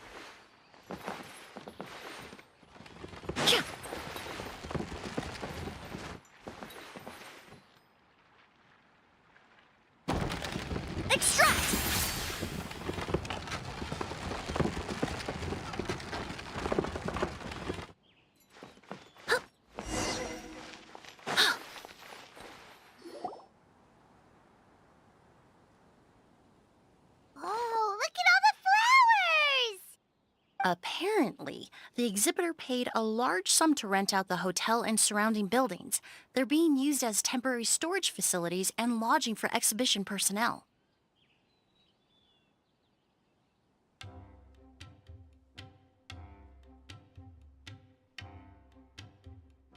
Yeah, what if guests come early? They won't have anywhere to stay. Also, renting out this big of a hotel, how are they gonna make that Mora back?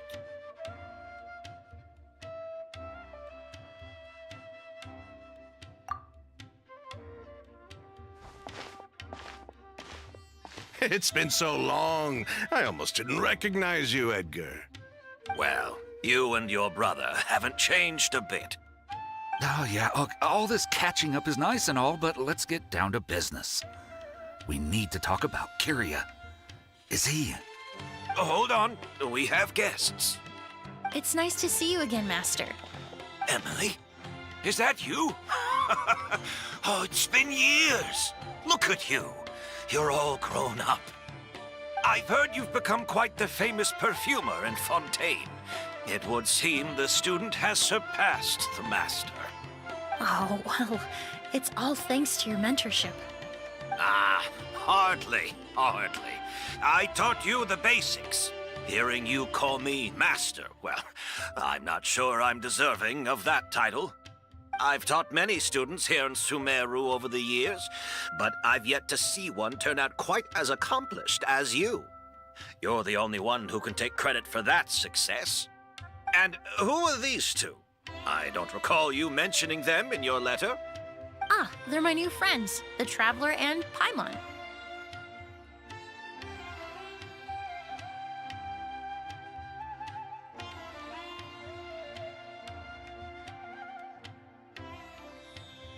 Emily's friends. Well then, the pleasure is all mine. And these two gentlemen? Are they friends of yours, Master? Of course! We're perfume merchants from Fontaine.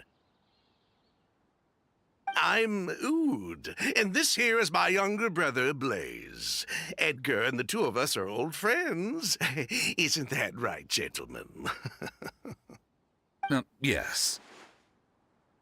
Merchant brothers? You must be here to look for the August flower, then. Huh? Well, what respectable perfume merchant hasn't heard of Auguste? Anyone in the business would be interested in the rumors. I'm guessing you're here for the same reason, Emily. We were just about to get into it, so you three might as well join in. I commissioned a few eremites to do some scouting for me. They searched all over Sumeru, but there were no sightings of the Auguste flower. That being said, there are people in Port Ormos who claim to have smelled a unique fragrance on the streets. Definitely floral, but still distinct. Some of them were merchants who lived in Fontaine 20 years ago.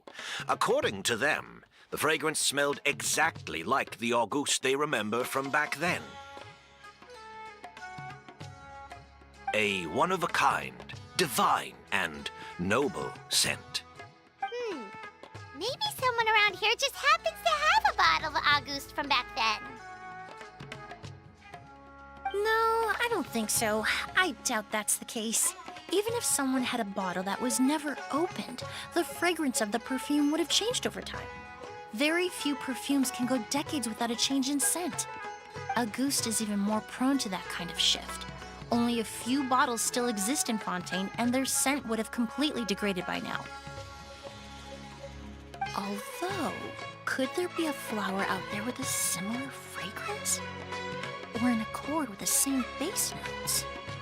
Impossible! If Auguste were that easy to replicate, it would never have sold for such a high price all those years ago. The Auguste flower is back. It has to be. Technically speaking, the scent wouldn't be impossible to imitate. Well, let's table that question for now. Edgar, did any of those people mention where the scent was coming from? No. By the time they realized they had smelled something, the scent was already gone. If I hadn't asked about it, they probably wouldn't have given the experience a second thought. Compared to things we see and hear, smells can be much easier to overlook. It almost sounds like someone wearing the Auguste fragrance passed them on the street.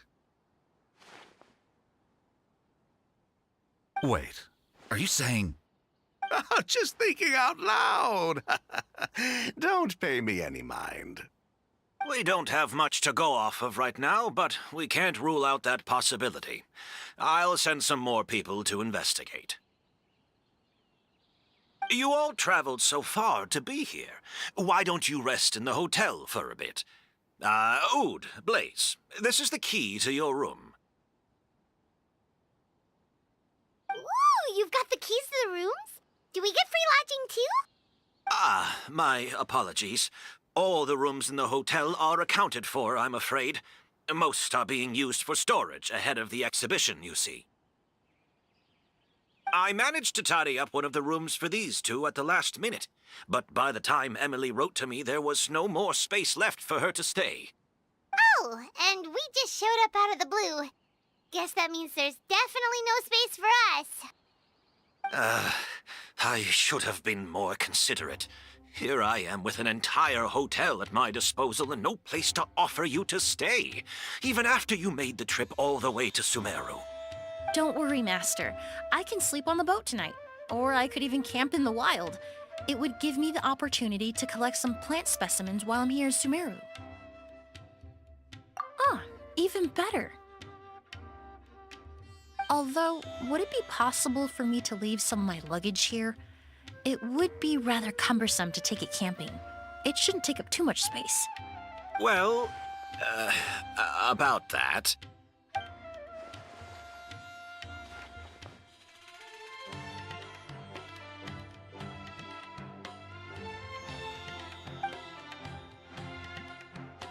Of course, no trouble at all.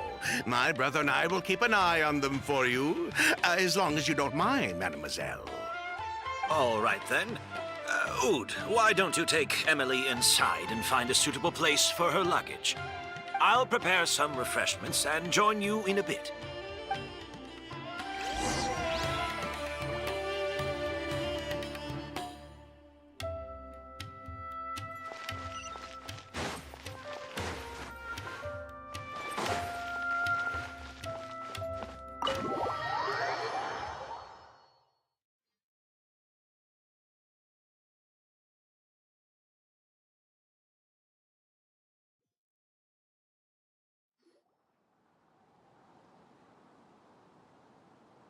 Whoa, the smell of flowers is so strong. Didn't Edgar say he tidied up around here?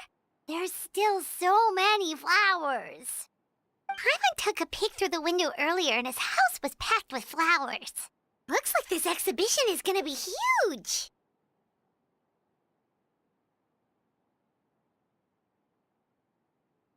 No, that's a florist thing. We work closely with the essential oils of various plants, but to maintain a sharp sense of smell, most perfumers prefer to keep their homes free of strong odors. Oh, guess there's just too much to store for the exhibition then. Oh, this room seems to be a connected suite, and my brother will be staying on the other side of the suite. Blaze, while you're out, why don't you bring our luggage over as well?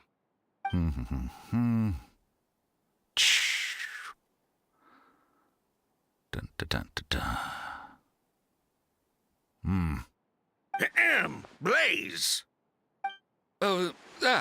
Yes, of course. All right, then. Where can we find your luggage, mademoiselle? Blaze will go fetch it for you. It's still at the port. In addition to some daily necessities, there's also a case of amber wine that I brought back from Fontaine.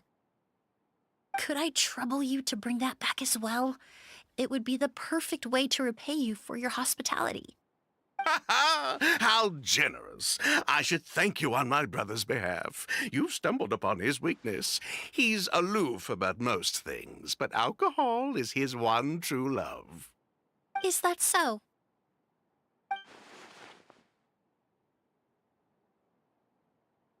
Mr. Ood, Mr. Blaze, thanks for... Hey! What are you doing? That's Master's voice.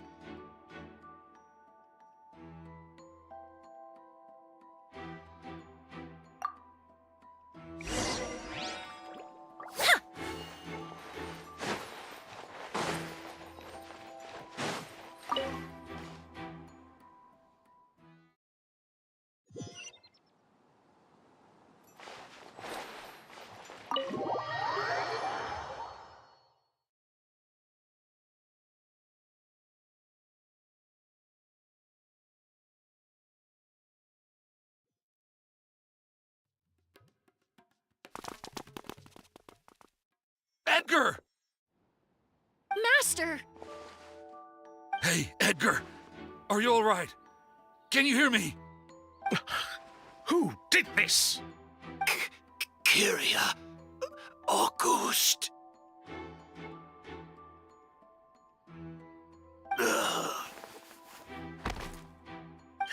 Kyria! Hey, Edgar? Edgar! No, don't shake him. He's injured. Just leave him to me. You two can...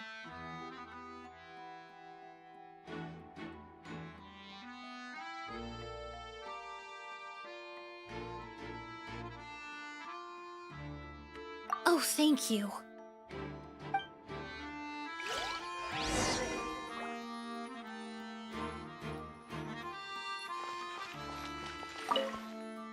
That strange smell around here.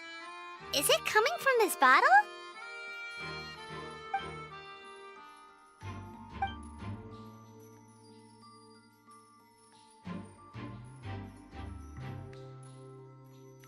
Oh, really? You think so?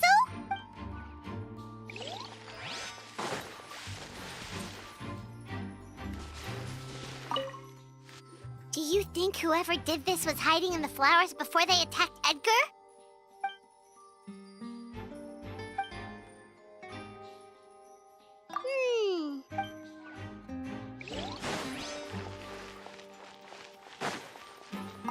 I checked. It doesn't look like anyone passed through here. Oh, but that's impossible. It's not like that kid can just grow some wings and fly away. Oh, the culprit, I mean. It's not like the culprit could have just disappeared into thin air.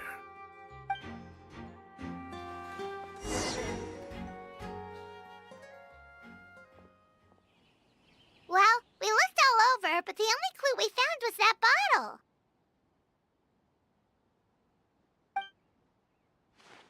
The most important thing we can do now is focus our efforts on treating Master.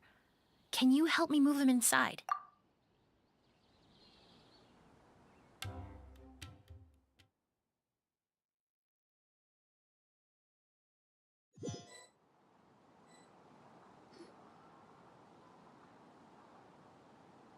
So, how's he doing? When I administered emergency treatment, I discovered a residue in his nose and mouth. Master was most likely forced to ingest a certain liquid. He's still unconscious, and inducing vomiting could obstruct his airways. We'll have to look into other clues for now.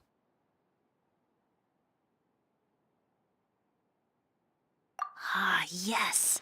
The scent is the same, but the chemical composition is still unclear. We'll have to do further tests to determine if it's the same liquid and how toxic it is to the human body. But first, I do believe there are two people who could shed some light on the situation. Mr. Sylvain, Mr. Lucien. Wait, you know... Hey! Were you talking to us, mademoiselle? I'm afraid we'd never heard of those names before. Before arriving in Sumeru, I asked a friend from the Special Patrol to look into the creators of August. There were 4 people in total. The perfumer, Edgar, the one thrust into the limelight, and 3 others. A researcher from Sumeru responsible for cultivating the August flower, and 2 merchant brothers responsible for promoting the product on the market. The two brothers capitalized on the mythos surrounding Auguste. Their actions lured in numerous speculators and profiteers, inflating the price of Auguste even further. In the end, they were sent to the Fortress of Meripede for falsifying their accounts and destabilizing the market. If you do the math, they should be out of prison by now. And what does that have to do with us? There are countless merchant families in Fontaine. You gonna accuse them of being criminals too? Every time your brother called you Blaze, it took you several seconds to respond. But when I called you Lucien just now, the name registered immediately. Ah, Miss Emily, out of respect for your position as a famous perfumer in Fontaine, I'm inclined to believe that was simply a poor attempt at humor. You have a bright future ahead of you. You wouldn't want to develop a reputation as someone who throws around false accusations, especially among merchant circles. You claim to be regular perfume merchants, and yet, when I brought up amber wine, you took it to be alcohol. What? Amber wine is a perfume I created several years ago. It wasn't particularly renowned, but I'm certain any respectable perfume merchant in Fontaine would know of it. Unless, until recently, they were living somewhere completely cut off from the perfume world. Somewhere like the Fortress of Meripede, perhaps? Emily, you little...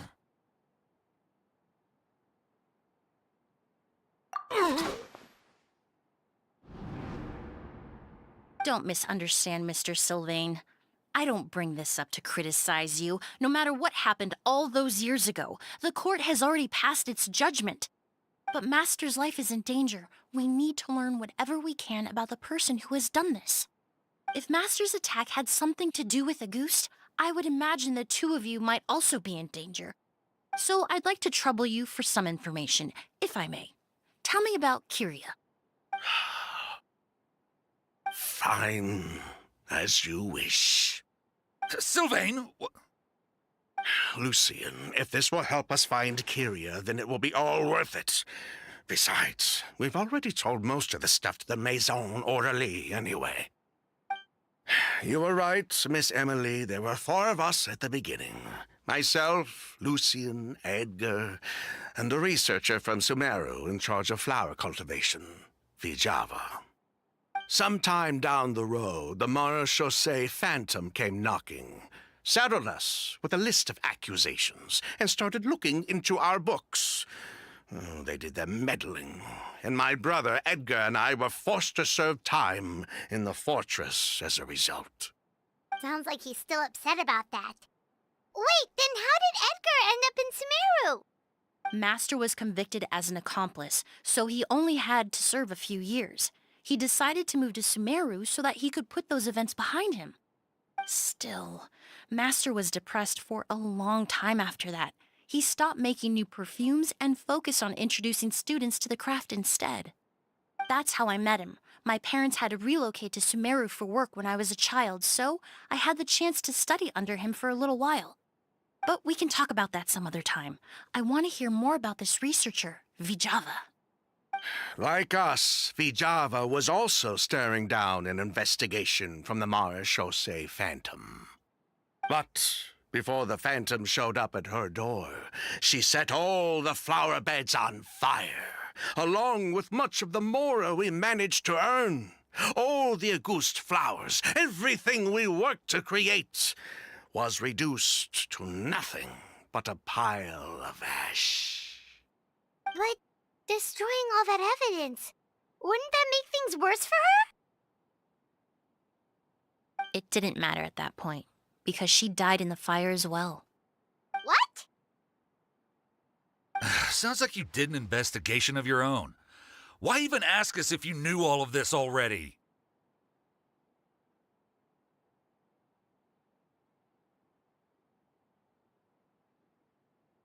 The name wasn't mentioned in any of the files I reviewed either, but you two seem quite familiar with him.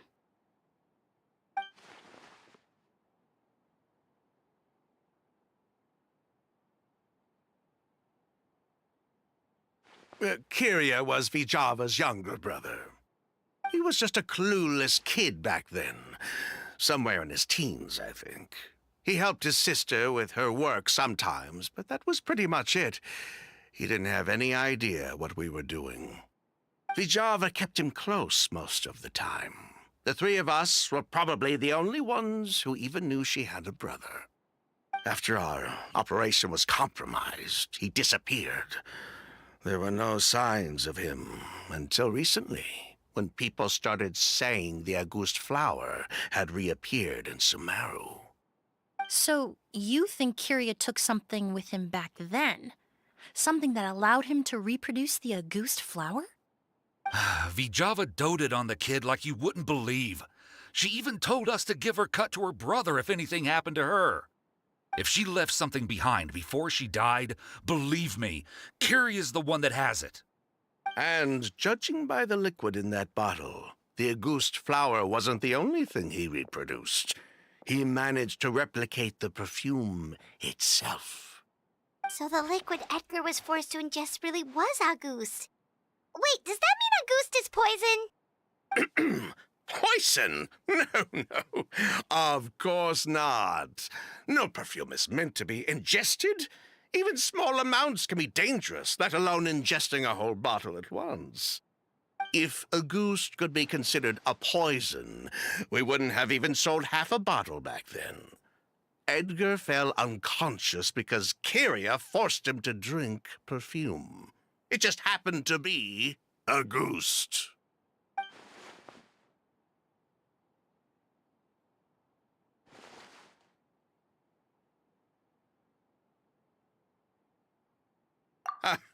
He probably thought we had something to do with his sister's death.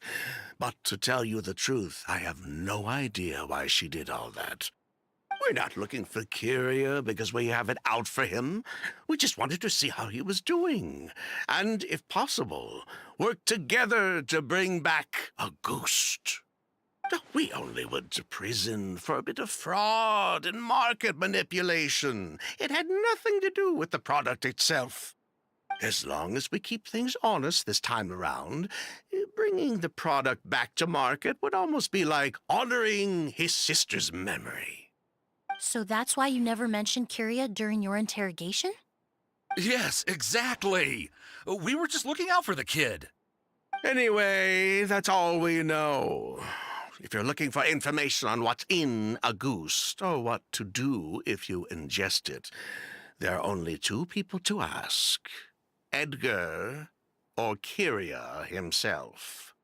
Well, at least we're able to say for certain that the substance Edgar ingested was in fact August. That gives us a direction for further testing. Well then, I'd say that was a very enlightening discussion. Well, glad to hear it. Lucian, let's head back to the room and rest a bit. With everything that's happened, there are things that need reconsidering. Yes, of course.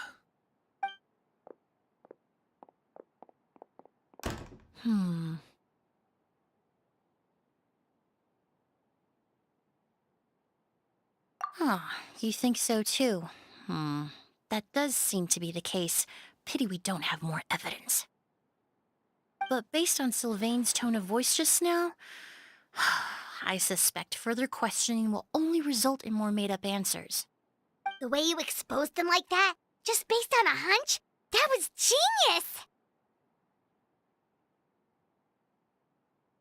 Oh, right! Earlier you said you were only sort of a doctor, and that your patients were unusual.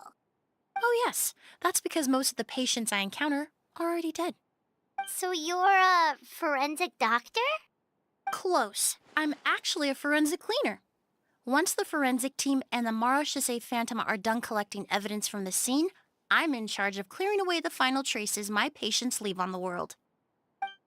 In fact, with just a small alteration to the formula, the same tincture used as the base of perfume can also be made into a cleaning agent.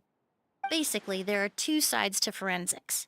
Those who collect evidence to expose the truth, and those who clean up the smells, bloodstains, and other substances left behind at the scene. I've learned a lot in my line of work, and I've witnessed a lot of death. But this time, we may still save the patient. Actually, Traveler, could I trouble you to report back to Tainari and the officers at Port Ormos? We should update them on the situation.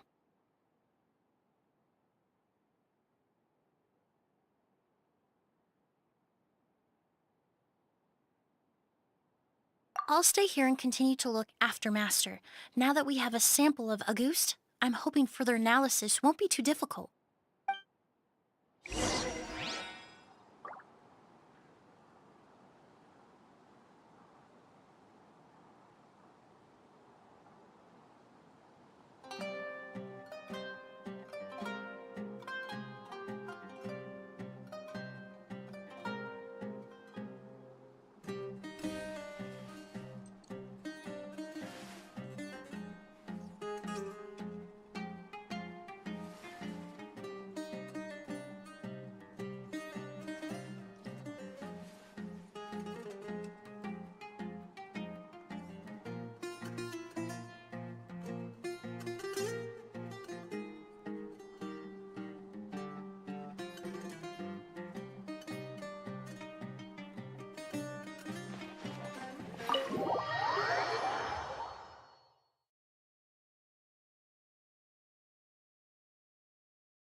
Whoa, why the rush? Did something happen? What? Edgar was attacked? He's the most famous perfumer in the region. Someone who's helped countless people around Port Ormos. How could this happen? Sheriff, have you received any reports of a suspicious individual fleeing through the bazaar? No, but we've got eyes all over the area. I'm sure someone's seen Kiria. I'll start gathering my forces. We won't let him get away. What about you, Tainari? Do you have a plan? I'm sure the sheriff can handle things over at the scene, and I doubt Emily needs my help looking after Mr. Edgar. But she said she's not a real doctor. Then she was far too modest. She may not be a doctor by trade, but she has a deeper understanding of human anatomy and pharmacology than most scholars from the Amorta Darshan. Not to mention the fact that Mr. Edgar's condition is related to perfume. Emily is certainly in the best position to help him. As for me, I'll head to the academia and see what I can learn about Vijava and Kiria. Oh, that's right! Vijava was supposed to be a scholar from Sumeru. Do you recognize the name? From Emily's letter, certainly, but that was the first time I'd heard of it. The academia produces a lot of scholars, and there are plenty of graduates who choose to pursue a career outside their darshan. I didn't have time to look into it earlier, but now it seems like Vijava's past could be critical to getting to the bottom of what happened to Mr. Edgar. I have friends in Sumeru City that can help me investigate. With any luck, we'll have news to share by tomorrow. I'll leave you and Emily to watch over things here in Port Ormos.